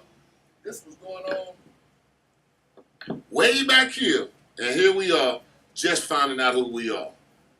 They started doing this way back here. And now, oh yeah, I'm an Israelite. 2020. Some of them just started 2010 on up. That's it. Man, this is, boy. Judas 5 and 20, they did the same thing, but that was because we were seeing. Yeah. So they did the same thing, but that was because of seeing. This is because we got no leaders. Yeah, this is concerning they had no leaders. We had no leaders. Let's go back to 1 Maccabees chapter 13, We start at verse 4. We're going to start reading down. The book of 1 Maccabees Chapter 13, verse 4. Uh-huh. By reason whereof all my brethren are slain for Israel's sake. For Israel's sake. They did these things for Israel's sake. Read. And I am left alone. Uh-huh. Read. Now therefore, be it far from me, Uh-huh. that I should spare my own life Read on. in any time of trouble. Mm-hmm. For I am no better than my brothers. So he telling them, look, y'all ain't got to worry about it. Just how my brothers died for this country, but died for our nation, I'm ready to put my life on the line too. And this is how all brothers are supposed to be thinking. What's the precept? Brothers got a precept on that? We got no precept, man. He said he ready to put his life on the line just like his brothers did. He made his body a what? What's the precept? Romans 12:1, man. Y'all put that right there. Big con. Read on. Doubtless I will avenge my nation in the sanctuary of our wives. Real quick. What's the first word you read? Doubtless. Doubtless. Yeah. I told y'all to remember that, man. Doubtless. Simon ain't going with no doubt. That's one reason that Simon prevailed. That's one reason that Simon's finna win this situation right here, man. He said doubtless, man. When Jonathan, when Judas Maccabees died, brothers had doubt, man. Mm-hmm. But Simon said, I'm going into this thing doubtless, man. That's the first word. Go ahead. Big con. Read on up. Doubtless I will avenge my nation Uh-huh. in the sanctuary of our wives Uh-huh. and our children. And our children read. For all the heathen are gathered to destroy us of every malice. So guess what? The heathen was round about trying to destroy us, man. Like they always have been, man. They always been trying to destroy us, man. From the beginning. That's right. Let me get a precept real quick. Rolling off all praise. Let's go to the book of Exodus, chapter 17. Because it ain't nothing new, man. Like I say, that why do we think Esau always changed his name to change the game? So he can't be seen on the dirt and the destruction and him trying to kill us secretly. Exodus chapter 17 and verse 13. The book of Exodus chapter 17 verse 13. And Joshua discomfited Amalek and his people with the edge of the sword. So we gave them hell when we first stepped on the scene. Read on out. And the Lord said unto Moses, write this for a memorial in a book, and rehearse it in the ears of Joshua. For I will utterly put out the remembrance of Amalek from under heaven. Read on. And Moses built an altar and called the name of it Jehovah Nissi. For he said, because the Lord had sworn that the Lord would have war with Amalek from generation to generation. And that's what we doing. We having war with Amalek from generation to generation. Give me Deuteronomy 25 and 17. This precepts with Exodus 17. Y'all make sure y'all write this down. Give it back to the captain. So that's what we doing now. We're seeing the results of having war with Amalek from generation to generation. A lot of the things that come against us, don't be deceived. They're at the forefront of these things. They're just hiding themselves. Genesis chapter 25 and verse 17. Deuteronomy 25 and 17. Yeah, Deuteronomy 25 and 17. The book of Deuteronomy chapter 25 verse 17. Remember what Amalek did unto thee by the way, when ye were come forth out of Egypt. Read on. How he met thee by the way, and smote the headmost of thee. Read on. Even all that were feeble behind thee. Because you see, this is their tactics every time. They do what? They try to come behind us. They try to kill what? The weak and the feeble amongst us. Just like how they did with Jonathan. Sent them away. No, they don't want to fight the strong of us. They want to fight the weak, man. But that's a coward type of person anyway, man. You want the weakest one. What is a coward like a mug? Even one of the brothers, when that damn Edomite killed them people in the courtroom, they yelled out, "You coward," because he was a coward, man. He was a coward for that act, man. Now you're not gonna go up against the mighty man. You didn't know that the brother, the security guard, he lost his life. He tried, but hey, but then too, like we say, it's also judgment from the Most High God. He is not playing, brothers and sisters, man. He is not playing, man. Read on, up. When thou wast faint and weary, and he feared not God. And he what? And he feared not God. Read on, up. Therefore it shall be, when the Lord thy God hath given thee rest from all thy enemies round about, Read on. in the land which the Lord thy God giveth thee for an inheritance to possess it, that thou shalt blot out the remembrance of Amalek from under heaven. Thou shalt not forget it. Thou shalt what? Thou shalt not forget So it. when we get the kingdom and take the kingdom back, the Most High God gonna give an order to do what? Blot out the remembrance of Amalek. So you fake Jews, oof, that's judgment right there. And that's a prophecy that will be fulfilled. Go ahead, Doc. Hallelujah. Let's go back. First Maccabees Chapter 13. I'll praise the Most High for that.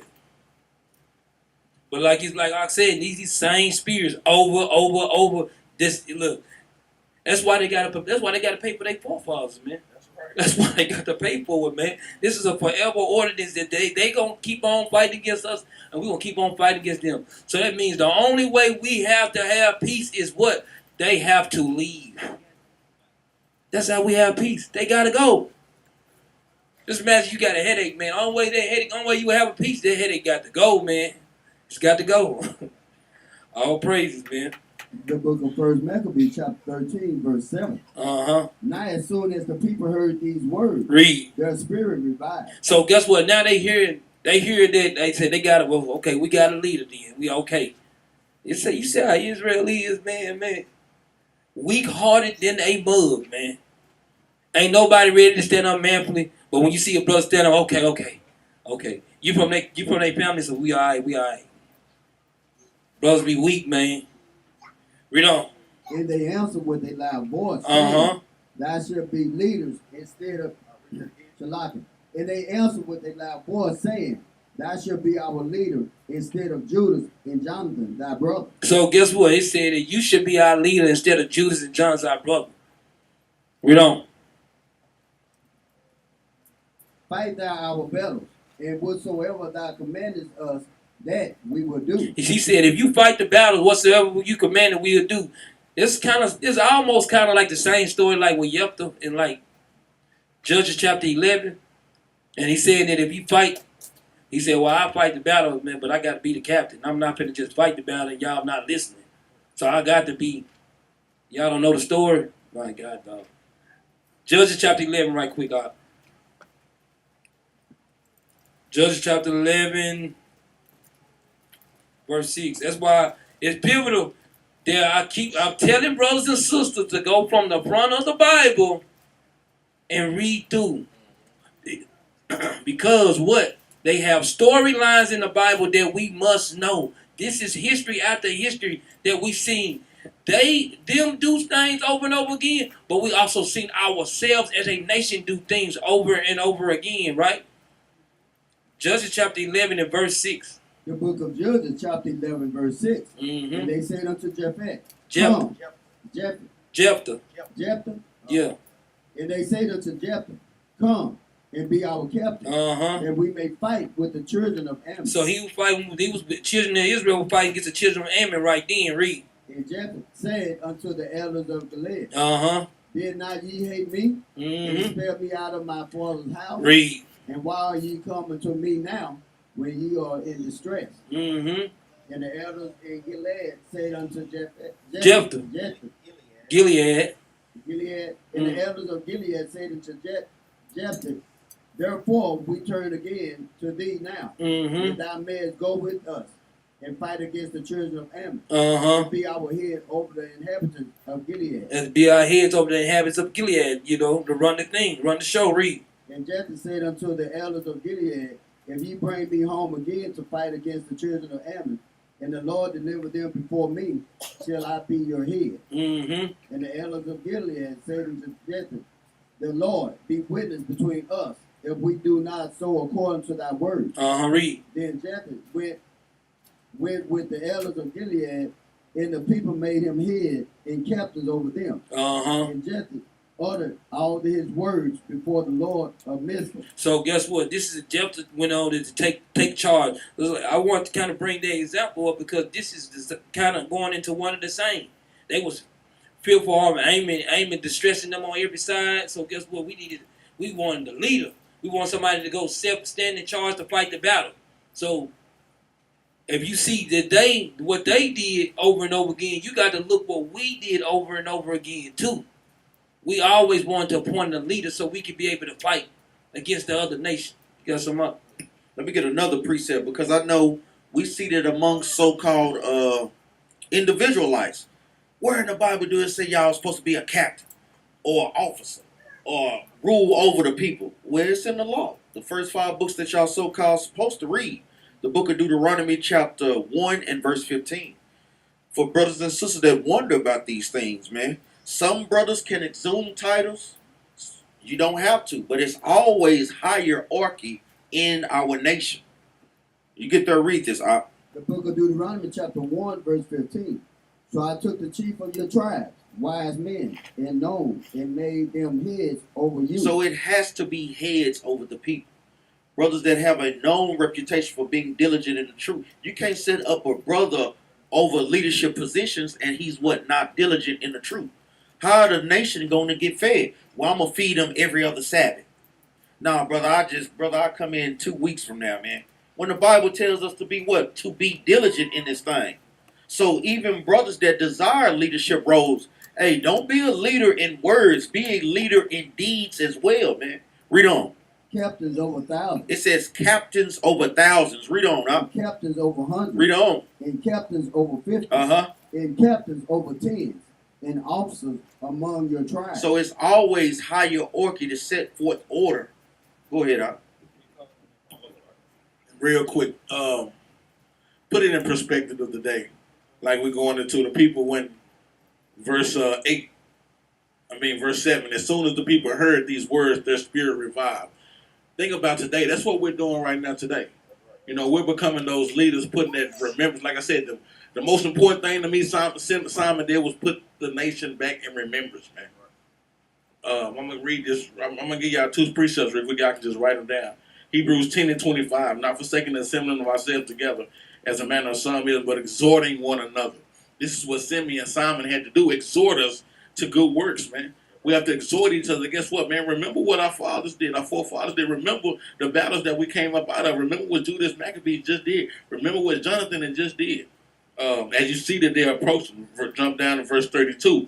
But call to remembrance the former days in which, after you were illuminated, you endured a great fight of afflictions. This is what Simon was doing, man. Bringing back the remembrance of the former days. That's what Simon was saying, man. My brothers fought a good fight. I'm left alone. But guess what I'm going to do? I'm going to fight the same good fight, man. So these are the precepts y'all can have right now. But bring it to today's perspective. This is what we're doing, man. The people, they want to hear a good word. But then when you finally bring them a good word, now they want to try to do something, right? But that's what we're trying to do, man. Go ahead. Big con. Let's go back to 1 Maccabees Chapter 13 and start at verse 7. The book of 1 Maccabees Chapter 13 verse 7. Uh-huh. Now as soon as the people heard these words, their spirit revived. Uh-huh, read. And they answered with a loud voice, saying, Thou shalt be our leader instead of Judas and Jonathan, thy brother. Uh-huh, read on. Fight thou our battles, and whatsoever thou commandest us, that we will do. See, you can just what children of Israel, we some liars. Because it's the same thing we said to Moses, the same thing we said to every leader we had. If you do this, we're going to follow you. We some liars. We have always lied. Because we want the pain and suffering to stop. We want the affliction to stop. We just lie. Read. Verse 10. So then he gathered together all the men of war. So guess what? Simon gathered together all the men of war. Read. And made haste to finish the walls of Jerusalem. Uh-huh. And he fortified it round about. And he fortified. That means he made a defense system all the way around it, right? Read. Also he sent Jonathan, the son of Absalom, Uh-huh. and with him a great power, to Joppa, To Joppa, read. who casting out them that were therein, remained therein. So the ones that was left, all the heathens and stuff like that, they was casting them out like, man, all y'all got to get out. They trying to cleanse the temple, trying to cleanse our land, preparing the wall, they preparing the breaches, trying to get everything in order, right? All right, let me get a precept real quick, man. Go ahead. 14 and 32. Jump over 1 chapter, 14 and 32. Show how Simon stepped up, man. Like I said, he fortified the temple, man, but you go see Simon really did these things on his own, man. The book of 1 Maccabees chapter 14 verse 32. Uh-huh. At which time Simon rose up and fought for his nation. He fought for his nation and did what? And spent much of his own He substance. did what? And spent much of his own substance. See, it's a lot of things that you can take out of these out of these chapters and things that we read, man. He took most of his own substance, man. He didn't ask nobody to do nothing. He went on and did it his damn self, man. He fortified the walls. I'm gonna spend most of my own. I'm gonna do this thing, man. That's a true leader, man. Brothers got to step up. I brought out the class about a couple weeks ago, man. We're looking for leaders, man. You don't have to be a captain to be a leader, man. You need to show your signs of leadership, man. He said he spent his own money, man, his own stuff to real on. And armed the valiant men of his nation and gave them wages. He did this himself, man. He showed his actions, man. He showed his ways, man. Right? This is what he did. These are things that you got to take out of these scriptures that we read, man. Like I say, you read it for brothers have different thoughts and opinions, but I read it for different things. I see that, man. This is what he did, man. He showed himself with actions, right? He went and did it himself, man. Like we tell brothers, you see something need to be done, do it, man. Real. Big con. Let's go back to First Maccabees Chapter 13 and read in verse. What we leave off at? Verse 10. Verse 10. The book of First Maccabees chapter 13, verse 10. So then he gathered together all the men of war and made haste to finish the walls of Jerusalem. And he fortified it round about. Read. Also he sent Jonathan, the son of Absalom, and went with him a great power to Joppa, who casting out them that were therein remained therein it. Read. So Tryphon removed from Ptolemy with a great power to invade the land of Judea. And Jonathan was with him in inward. So he said, so Tryphon removed, so he left where Ptolemy was at to go and try to take over Jerusalem, right? Read. But Simon pitched his tent in Adida over against the plain. Over against the plain, read. Now Tryphon knew that Simon was risen up instead of his brother. Did y'all catch that? Read verse 12 again. Verse 12. So Tryphon removed from Ptolemy with a great power to invade the land of Judea. And Jonathan was with him inward. And Jonathan was with him inward. He had Jonathan what? Locked up. Holding him hostage. Go ahead, Op. Yeah. Because guess what? This is what we're going to go into. I know I kind of jumped the gun a little bit, but you know, I know all of them. They stand down. Real. I know it. That's why I had to hold back myself. You ain't gonna get past the story, but it's hard. But go ahead though. But now they had Jonathan with them. Well, I had Jonathan with him. Why? Because he's wanted to go into a negotiation. But read on. Verse 13. But Simon pitched his tent in Adida over against the plain. Read. Now when Tryphon knew that Simon was risen up instead of his brother Jonathan. It says Simon was risen up. He was in Jonathan's stead, but he already knew. But Tryphon already knew it was a Maccabean brothers that was left anyway. He said, "Man, I gotta go. I got one. I need to go get this other one. I need to make sure we need to go ahead and just go on dead them. We go ahead and do what we want to do. This is his, like you say, they constantly trying to figure out a way to overthrow us, right? This is their job, right? But read on. Watch this. And meant to join battle with him. He sent messengers unto him, saying, whereas we have Jonathan, thy brother, he said, we got Jonathan, thy brother, in whole. Read. It is for money that he is owing unto the king's treasure. He said, the reason why we got Jonathan, because he owed money to the king's treasure, trying to use trickery again. But keep in mind, Simon was what? The brains. Guess what? He followed Lord, Most High God, law, statutes, and commandments. So the discernment was there. He didn't need to have the discernment because he already had the discernment. Man, this dude has this trickery going on. You ain't finna get nothing going on. Yeah, and another thing, ain't that what they do when they get one of us in jail? They done change their own laws. Be like, hold on. Yeah. He just did it. But y'all let the white man, he got probation. But you go to jail for something smaller, you got 20 years. That's right. That sure is. Because you can even prove it. Like we say, Yeah. we have a shooting, 9 times out of 10, they killing the black man, but that Edomite walked out alive, man. That's right. Every Born time. to the teeth, man. The other one went to Burger King. Yep. I ain't never got stopped and went to Burger before you go to jail. Read on, up. I tell you. concerning the business that was committed unto him. Read. Wherefore, not send 100 talents of silver. So now he, guess what? Trifon telling Simon to send 100 talents of silver, man. Read. And 2 of his sons for hostage. And bring 2 of his sons for hostage, man. Read. That when he is at liberty, he may not revolt against Shalaka. That when he is at liberty, he will not revolt from us, and we will let him go. So guess what? He telling them. So basically, he trying to get. He said, "Look, I want." So what Trifon trying to do? Yeah, man, I want you to pay me and give me 2 of your sons. Give me 2 of his sons. So he won't revolt, man. Guess what, man? He Trifon in his heart like, nah, I'm finna kill him and his 2 sons. This is what he looking at, right? That's one of the things Hold on, right quick. The next part will get it. I got you. Give me 1 second. No, go ahead. Hereupon Simon, albeit he perceived that they speak deceitfully unto him. What did he do? Speak deceitfully unto him. Guess what? Simon knew exactly like, no, that don't sound good. Soon as he said this do not sound good. Right? He must forget that you just killed 3,000 men. And these wasn't men of war. You just killed 3,000 regular men. So I'm going to go give 2 more people? No, this don't seem good. Read on. Watch this, though. Yet send he the money in the children. He said, but yet send he the money in the children. Read. Least peradventure, he should procure to himself great hatred of the people. So now he in a dilemma. Should I send the money in the children, or should I just say forget it? Because I already know they not gonna let him go. So he got to make a big decision right now. What should he do? This is when discernment. Just imagine if brothers in this situation right now. What would brothers do? Gonna give the 2 children and the money up, or we're gonna be like, well, he gonna have to take the lick, man. But guess what? Us knowing God's law, statutes, and commandments. Guess what? If one of us do get caught up in that situation, no, man. If he there, let him go and stay. He'll be all right.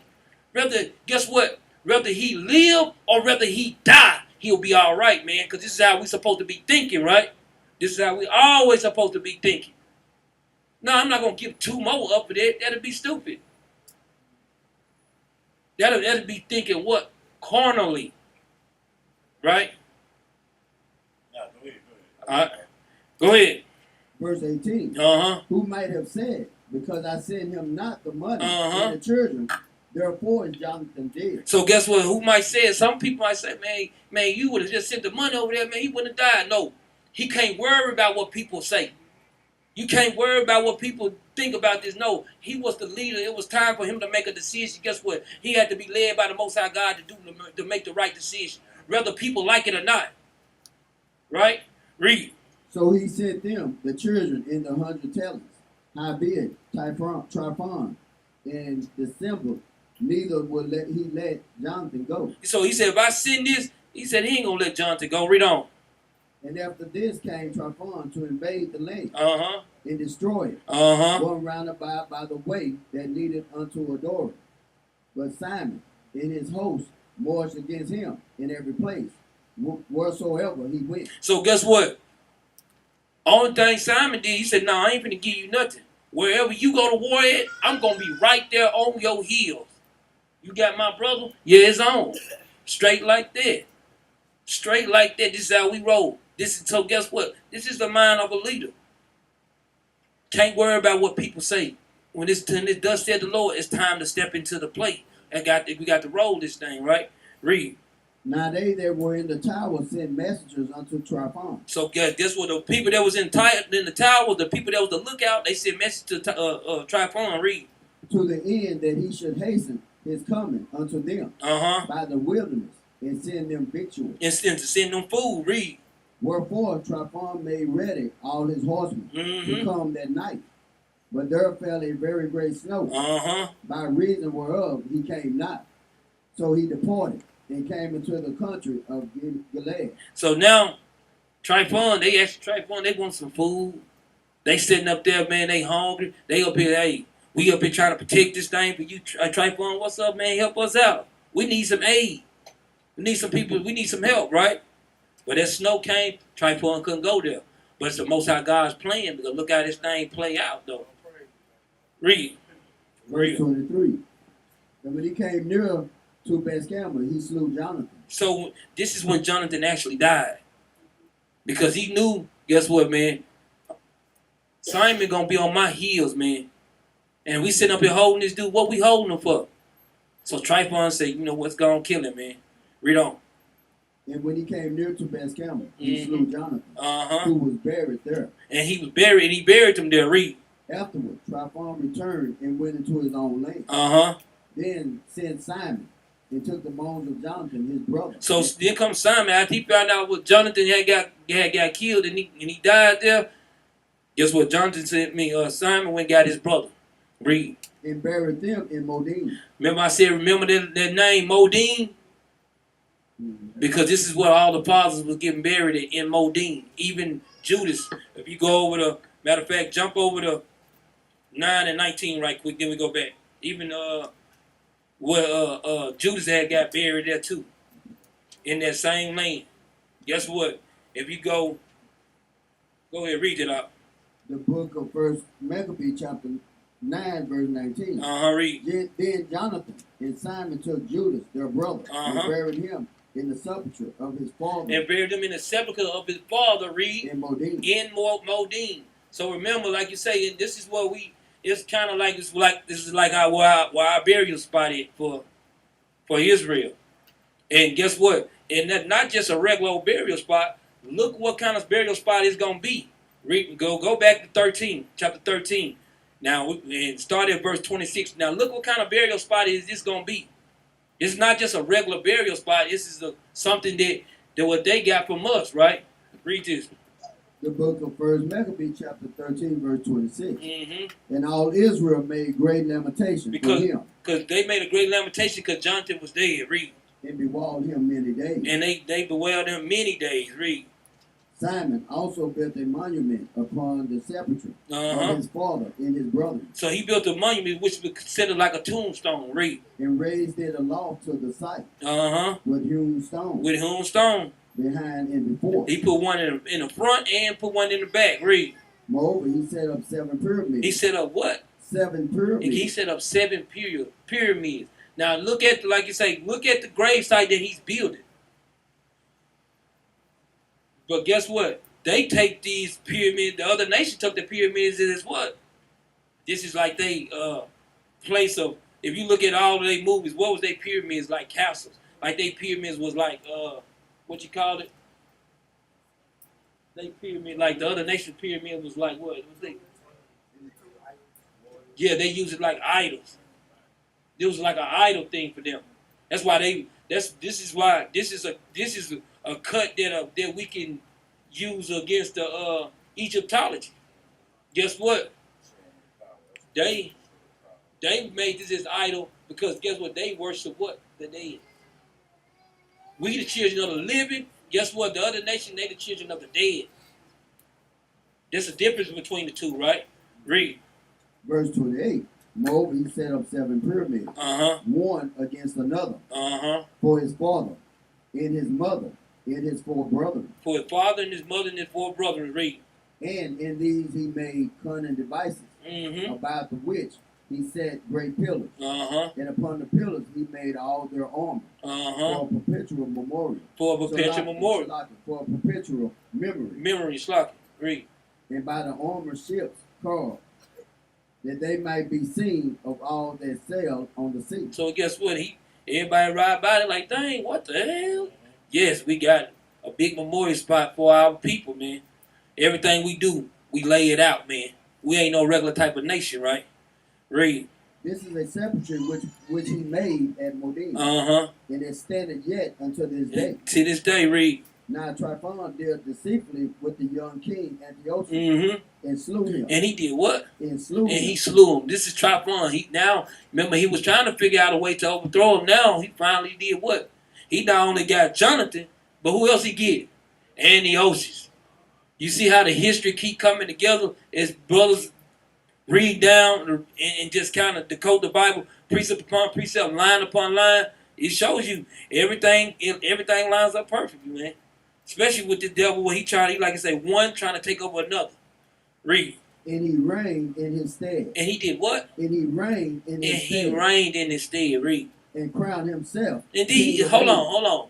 Who gave him the king? Who gave him the kingdom? And he did what? And crowned himself. He crowned himself. Nobody else gave it to him. He just crowned himself, man. This is how Esau rolled, man. This is how they rolled on their war show. Y'all got something? This is how they go on their war shows. What they do? They give each other. They give them their own gifts. They give their own reward. They make their own holidays. They make their own stuff to make themselves feel good. They create their own history. That's why they can go. They create their own history to the point that they don't feel like they never did nothing. They live a straight delusion like a mug. Right? Read on. And he reigned in his stead. And crowned himself. Amen. Say he crowned himself. Read. King of Asia. He was king of Asia. Read. And brought a great calamity upon the land. And he brought a great calamity upon this land. Right? This is how Tryphon was one wicked devil, man. Read. Then Simon built up the strongholds in Judea. So Simon was still, while Tryphon over there doing this, killing everything that he could kill, Simon started building up things, right? Read. And fenced them about with high towers. And great walls. And gates. And bars. And laid up victuals therein. So guess what? This is what Simon was doing. Just like what you call it, in just like the brothers that was in Haiti that needed help, that needed to be repaired, that needed food, we have always went to go help each other out.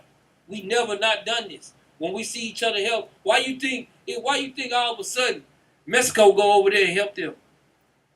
What make Mexico want to go help them? United States right here, it could got everything. They make fake everything in the United States. Fake fruit, fake food, and they just give it to everybody. Why they ain't over there helping? Why they ain't help when they had the hurricanes stuff? Why they weren't helping? Guess what? The northern tribe went over there to go help them. We have always helped each other, man. We never not done this, right? Read. Verse 34. Moreover, Simon chose men and sent to King Demetrius to the end he should give the land an immunity. Because all that Tryphon did was to spoil. So this is what Simon was trying to do. Now, what Simon's trying to do, he's trying to use what you call harmless as a dove, wise as a serpent. He knew that the superpower was on the earth, and what he trying to do, look, if I stop all the nations from coming against me, I can be able to tear some butt up, man. You got to think about it. All the heathens was in agreements to get him, but Demetrius was running the show.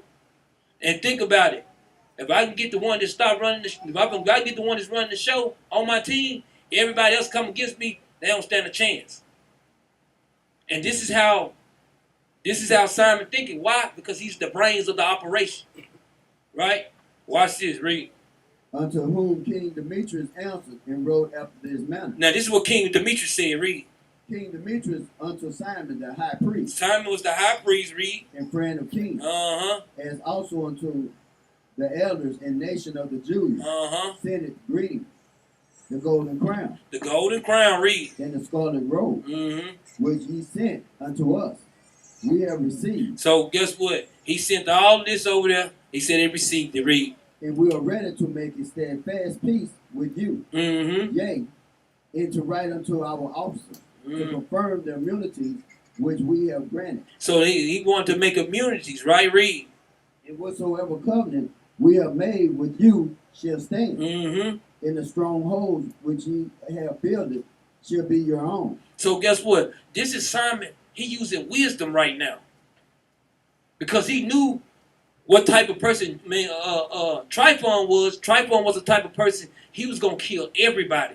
If he didn't think about what this dude would do, this dude was finna get ready and kill a lot more people, and he was finna do it with rigor. He had a plan to destroy them, man. You got something? I read. Verse 39. As for any oversight or fault committed unto this day, be forgiven. So guess what? Now, King Demetrius said, you know what? Whatever y'all done, we forgive you. Read. in the crown tax also, which you owe us. So now, even the tax that they had on us, he took that away too. Read. And if there were any other tribute paid in Jerusalem, it shall no more be paid. Uh-huh. And look, who are meet among you to be in our court. Let them be enrolled, and let there be peace between us. So now, he said, whatever situation we got going on, we're going to have peace between us. This is what King Demetrius saying. So think about if King Demetrius saying that, guess what? He got allies too. And he got other people that back him up too, right? So now, Simon, in his mind, guess what? Thinking spiritually, guess what? Yeah, I got him right what I want him at now. This dude done made a treaty with me now. I'm finna get ready and I'm finna show you what's finna happen to him. Because, like you say, Tryphon was the type of person, he already done destroyed Antiochus. He done destroyed trying to destroy the Maccabean family. Now, it's Simon time to get his lick back on him now. Read on. Verse 41. Uh-huh. Thus the yoke of the heathen was taken away from Israel. He said the yoke of the heathen was taken away from Israel. Read. In the 117th year. In the 170th year. Read. Then the people of Israel began to write in their instruments. Uh-huh. In contracts. In contracts, read. In the first year of Simon, the high priest, the governor and leader of the Jews. So Simon at this time now, since Jonathan and all the rest of the brothers died, he became what? The high priest and what else? The governor and leader of the Jews. Read on. In those days, Simon camped against Gaza and besieged it round about. And he besieged Gaza round about. Read. He made also an engine of war. Now he said he made it. Y'all know what an engine of war is? Take a guess at it. A big battering ram. And it was a big giant battering ram because we know it's a giant battering ram. Watch this. And set it by the city. And bettered a certain tower and took it. Now watch how big this battering ram is. Read.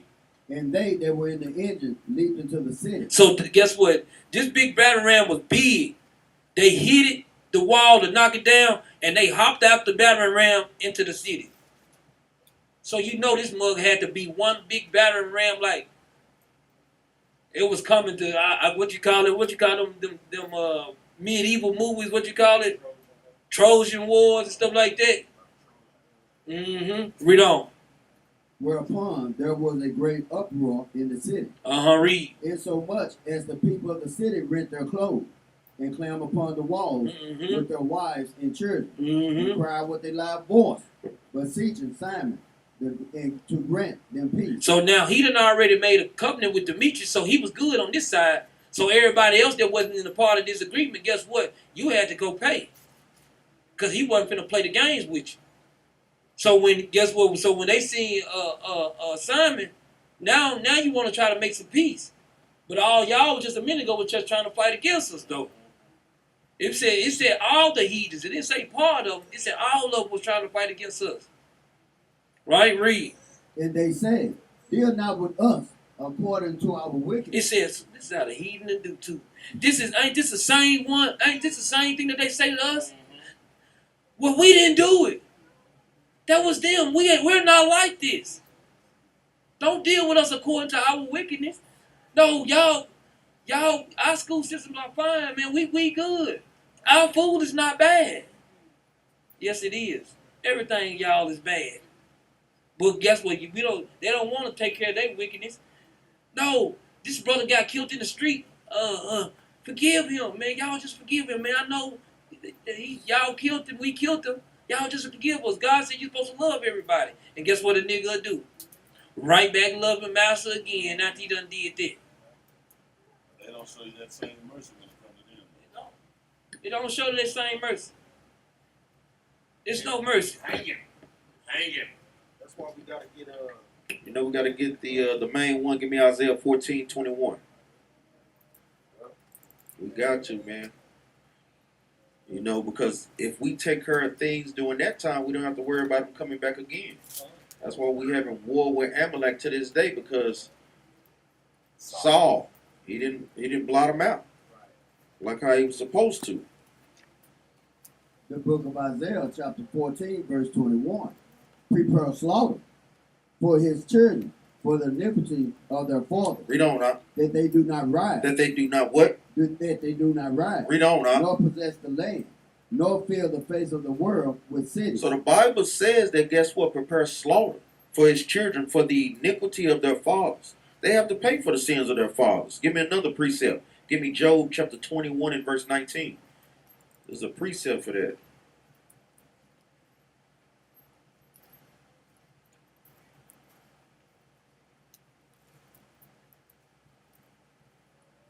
Job chapter 21 and verse 19. The Job. book of Job, chapter 21, verse 19. Uh-huh. God laid up his iniquity for his children. For his who? For his children. Read on, huh? He rewarded him, and he shall know it. And guess what? They gonna know it when the Most High God bring judgment on them. Read on, huh? And he shall know it. His eyes shall see his destruction, and he shall drink of the wrath of the Almighty. Hey, his eyes shall see his destruction, just like how they said during the time of Simon. They seen the destruction. Now they trying to call what? Cry wolf. Oh, mercy. Have peace on us. Well, guess what? You didn't show us that same judgment. Read on. For what pleasure had he in his house after him, when the number of his months is cut off in the midst? Hey, it said, what pleasure had he in his house after him, when the number of his months is cut off? Meaning what? Their children are not going to even want to be around when they see dad and mama cut off. They ain't going to have no pleasure in that, man. Because Esau had been taught up to do what? Leave your things to generations. They thinking generational. We just thinking to get by in a day. But they ain't knowing they got rulership over the planet Earth. So when they trying to come, they don't know who ruling the planet Earth. That's a damn lie. Go ahead, Doc. But guess what, though? To keep themselves in power, they willing to sacrifice their lives for it, though. This is how they think. They'll sacrifice their lives to the end. But when they see they can't win in this month in the battle, here they go. They're gonna cry. That's how you think they ever overthrow all the organizations that we ever had. Black Panthers and all that stuff. What they do? Send that old Edomite troll over there. Give you some white women and drugs. Boy, here he come. That's it, man. Give you some white girls, a white girl, ain't it? White girl on the plate and a white girl on the plate, and the Negro will go, man. That makes no sense, man. Go to First Maccabees Chapter 13 and verse 46. The book of First Maccabees Chapter 13, verse 46. And they said, deal not with us according to our wickedness, but according to thy mercy. So guess what? That's what they want us to do. Even when we on the street and we out there prophesying against the wicked nation, and they spirit get cut, they want us to show them mercy. Every time they want us to show them mercy when them scriptures start to cut them. No, it ain't no mercy. But guess what? We know that Simon had to use what? He had to use wisdom, man, for the nation. Right? Read. So Simon was appeased toward them. So he was appeased towards them. Read. And fought no more against them. He ain't fought no more against them, but read. But put them out of the city. But he put their butts out. You know, this is how we roll. No, okay, I forgive you, but take your butt on. No, you're not finna sit up amongst us. Yeah, I forgive you, go ahead on. Read on. And cleanse the houses wherein the idols were. And so entered into it with songs and thanksgiving. So guess what? After he kicked them out, guess what? He cleansed that mug up, man. Go ahead, up. That's why all praise to the Most High. When that day come and brothers in the spirit, Most High God gonna have to put His spirit in us. Because you may have, some of the stuff we can't say online. Well, you may have a little church that you're gonna have to dash into pieces. Who gonna be brave enough to do that thing? Most High God gonna have to literally put His spirit in us, man. Give me that in the book of Exodus. I mean in Ezekiel chapter 25, verse 14. As you be looking like, he's so cute. He's just a little baby. Oh, that baby gonna grow up to be a red devil. So he gonna have to put his spirit in us, guess man. what? They play hit the nigga baby with the baseball. Why chunk one of them? What? Hey, fed our children to alligators. Yes. I mean, you can just think of some of the atrocity. Even when I said in Sunday class, the Derby dosage, for real, with this torture tactic, they had a slave defecate in the mouth of a slave. Either he swallowed the feces or he choked on the feces. That's a well-known torture tactic down in the Caribbean islands and the Jamaican islands by an Edomite named Derby. Y'all look up that history, man, because like it says, up under the whole heaven had not been done unto the children of Israel. So you can think of some of the wildest things, and we guarantee that stuff had happened to us. Read this right quick, Op. The book of Ezekiel, chapter 25, verse 14. And I will lay my vengeance upon Edom by the hand of my people Israel. Read on, Op. And they shall do in Edom according to mine anger. No, according to our anger. According to mine anger. We gonna do in Edom according to God's anger. Our anger is not like the Most High God's anger, man. Hey, we give him a slap on the wrist. We forgive him. No, the Most High God's anger is nothing to be played with. That's why he's known as what? The King of Terrors. Read on up. And according to my fury. And according to his fury. Read on up. And they shall know my vengeance. And they shall do what up? And they shall know my vengeance. And they gonna know God's vengeance in that day, man. Read on up. Saith the Lord God. Saith the who? Saith the Lord God. Man, all praise. Go ahead, all praise. For real.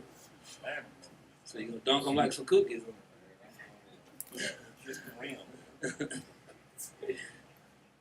See how Michael Jordan can jump on one of them, huh? Let's go back. First Maccabees chapter 13 and verse 47. The book of First Maccabees chapter 13, verse 47. So Simon was appeased toward them, and fought no more against them, but put them out of the city, and cleansed their houses wherein the idols were, Read. and so entered into it with songs and thanksgiving. Yea, he put all uncleanness out of it, and placed such men there as would keep the law. So he said, hold on. What kind of man he placed into the city? And placed such men there as would keep the law. And he said he'll put men in the city that will keep the law. He ain't put no any kind of just random. No, he need people there because he don't want to go back to cleanse it again. I'm going to put people in that's going to keep the law, statutes, and commandments like the Lord commanded us to do. Read on. It made it stronger than it was before. And he made it stronger than it was before. Read on. And built therein a dwelling place for himself. They also of the tower of Jerusalem were kept so straight. So he said not just the people in the city, but the towers, the people, the watchmen. Right? He said they kept so straight. Read. That they could neither come forth, nor go into the country, nor buy nor sell. Read. Wherefore they were in great distress. So wherefore they was in a great distress. Read. For want of victual. And a great number of them perished through famine. Because he said in a great number of them perished through famine. Because guess what? We are the top consumers of the world, man. If they can't buy and sell to us, then who they gonna get it from? We like the sand of the sea. They say we the minority, but why are we the number one consumers? Because we are like the sand of the sea. They lie. We said we can't be measured nor numbered, and they try their best to measure and number us. This is what they do. They try their best, but they can't do it. Read. Then cried they to Simon, beseeching him to be at one with them, which thing he granted them. And when he had put them out from thence, he cleansed the tower from pollution. So guess what? He cleansed the city, he cleansed the walls, he cleansed the towers from pollution. Read. And entered into it the 23rd day of the second month. So what day is it? What day is it? This day is the 3 and what? And 20th day of the second month. So this is what's coming up to the day of Simon, the 3 and the 20th what? Day of the second month. The 22nd day of the month, man. So this is what we going into. Read. In the 171st year. In the 171st year, read. With thanksgiving and branches of palm trees. And with harps and cymbals. And with boughs. And with hymns and songs. Because there was destroyed a great enemy out of Israel. So could they destroy a great enemy out of Israel on the 23rd day of the month, of the second month? Right? Read. He ordained also that that day should be kept every year with gladness. He said he ordained that day should be kept every year with gladness. This is the reason why we celebrate these things, right? Read. Moreover, the hill of the temple that was by the tower he made stronger than it was. So guess what? If Esau can celebrate his 4th of July's, his Christmases, and his holidays, guess what? The high holy days in his Bible, we can celebrate these things too, man. This ain't grievous, man. I know some camps they don't celebrate all day, but guess what? If we read it in the Bible, and guess what? Our forefathers did. Guess what? These things are written for our learning, man. That we, through patience and comfort of the Scriptures, might have hope, man. These stories in the Bible, we don't read this just because because it's a storyline. These things actually happen, man. And guess what? All praise to the Most High for these brothers that stepped up to do these things, and even all praise to the Most High for these brothers that's stepping up right now, that's keeping God's commandments, and also that's leading the charge, man. Right? And for these sisters too, man. Y'all got a great role to do, man. Guess what, man? Being in order goes 2 ways, men and women. That's what order goes for men, order goes for women too. Right? Read. Verse 52 from the top. He ordained also that day shall be kept every year with gladness. Moreover, the hill of the temple. The hill of the temple, read. That was by the tower. He made stronger than it was. And there he dwelt himself with his company. So there he said, Simon dwelt himself with his company. Read. And when Simon saw that John, his son, was a violent man, he made him captain of all the hosts. And he dwelt in Gazara. So guess what? Now Simon, he said he dwelt in Gazara.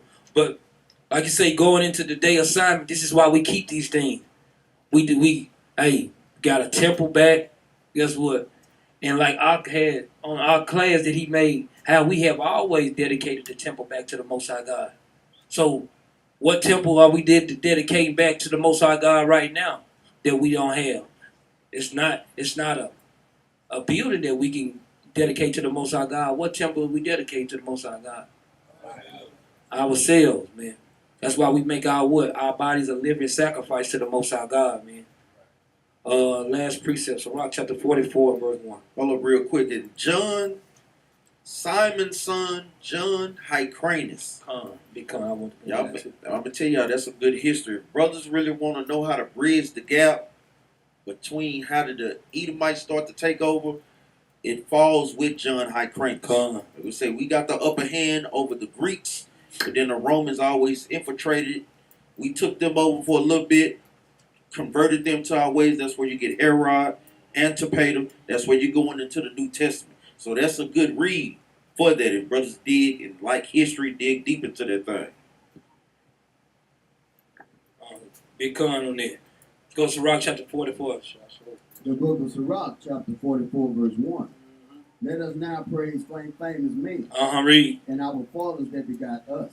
The Lord had wrought great glory by them through his great power from the beginning. So that's the reason why we read these stories about these great men in the Bible. Because guess what? These men, they stood up for our nation to give us an example. Guess what? These women that stood up for our nation to what? Give us an example on what we're supposed to do.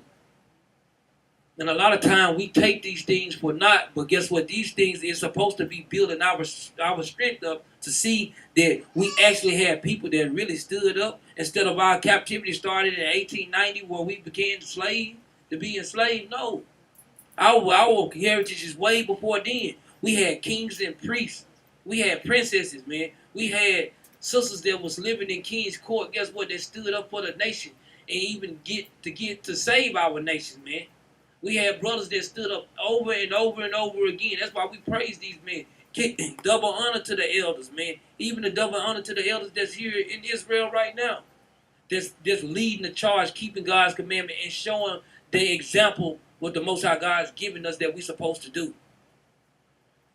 That's why we got to be steadfast in this walk, man. Read on up. Verse 3. Such as did bear rule in their kingdom. Such as did bear rules in their kingdom, read. Men renowned for their power. Giving counsel by their understanding. He said, giving counsel by their understanding, read. And declaring prophecies. Read on. Leaders of the people by their counsel. Read. By their knowledge of learning. Meat for the people. Meat for the people. This is what we're supposed to be bringing as a nation. meat for the people, man. Understanding, right? Read. Wise and eloquent are their instructions. So this is how we rock, man. Supposed to be wise and eloquent, man, in our instructions, man. And with that, I'm gonna say shalom. We said follow God's law, statutes, and commandments. Give me a law. Let's go to Deuteronomy chapter 1 and verse. Deuteronomy chapter 1 and verse 15. The book of Deuteronomy, chapter 1, verse 15. Hold on, let them write it down. Let them get there. I hope you brothers and sisters got some history today. Hope y'all, if you want to read more on that story, you got the Apocrypha. Go back and reread that mug. Yeah.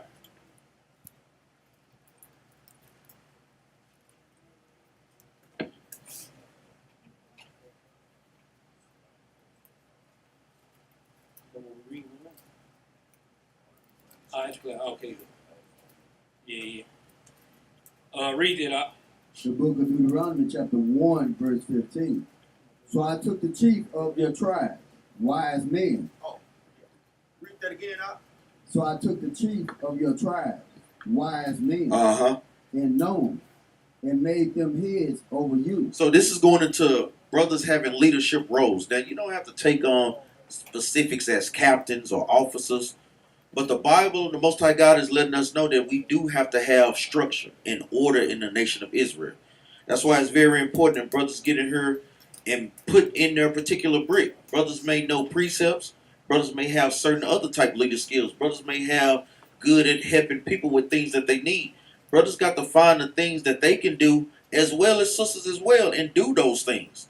Like we say, you don't always need brothers telling you what to do. You know, a lot of times it's good for brothers to do what? Brothers and sisters to do what? Take the initiative. Know what needs to be done and do those things, man, in a respectful and in an ordered fashion. Read on. Captains over thousands, Uh-huh. and captains over hundreds, Read on. and captains over 50s, and captains over 10s, and officers among your tribe. So this is for brothers and sisters that don't like order, that don't like we say, the hierarchy. Guess what? It's all throughout the Bible, man, and we got to conform our ways back to this law. I guess.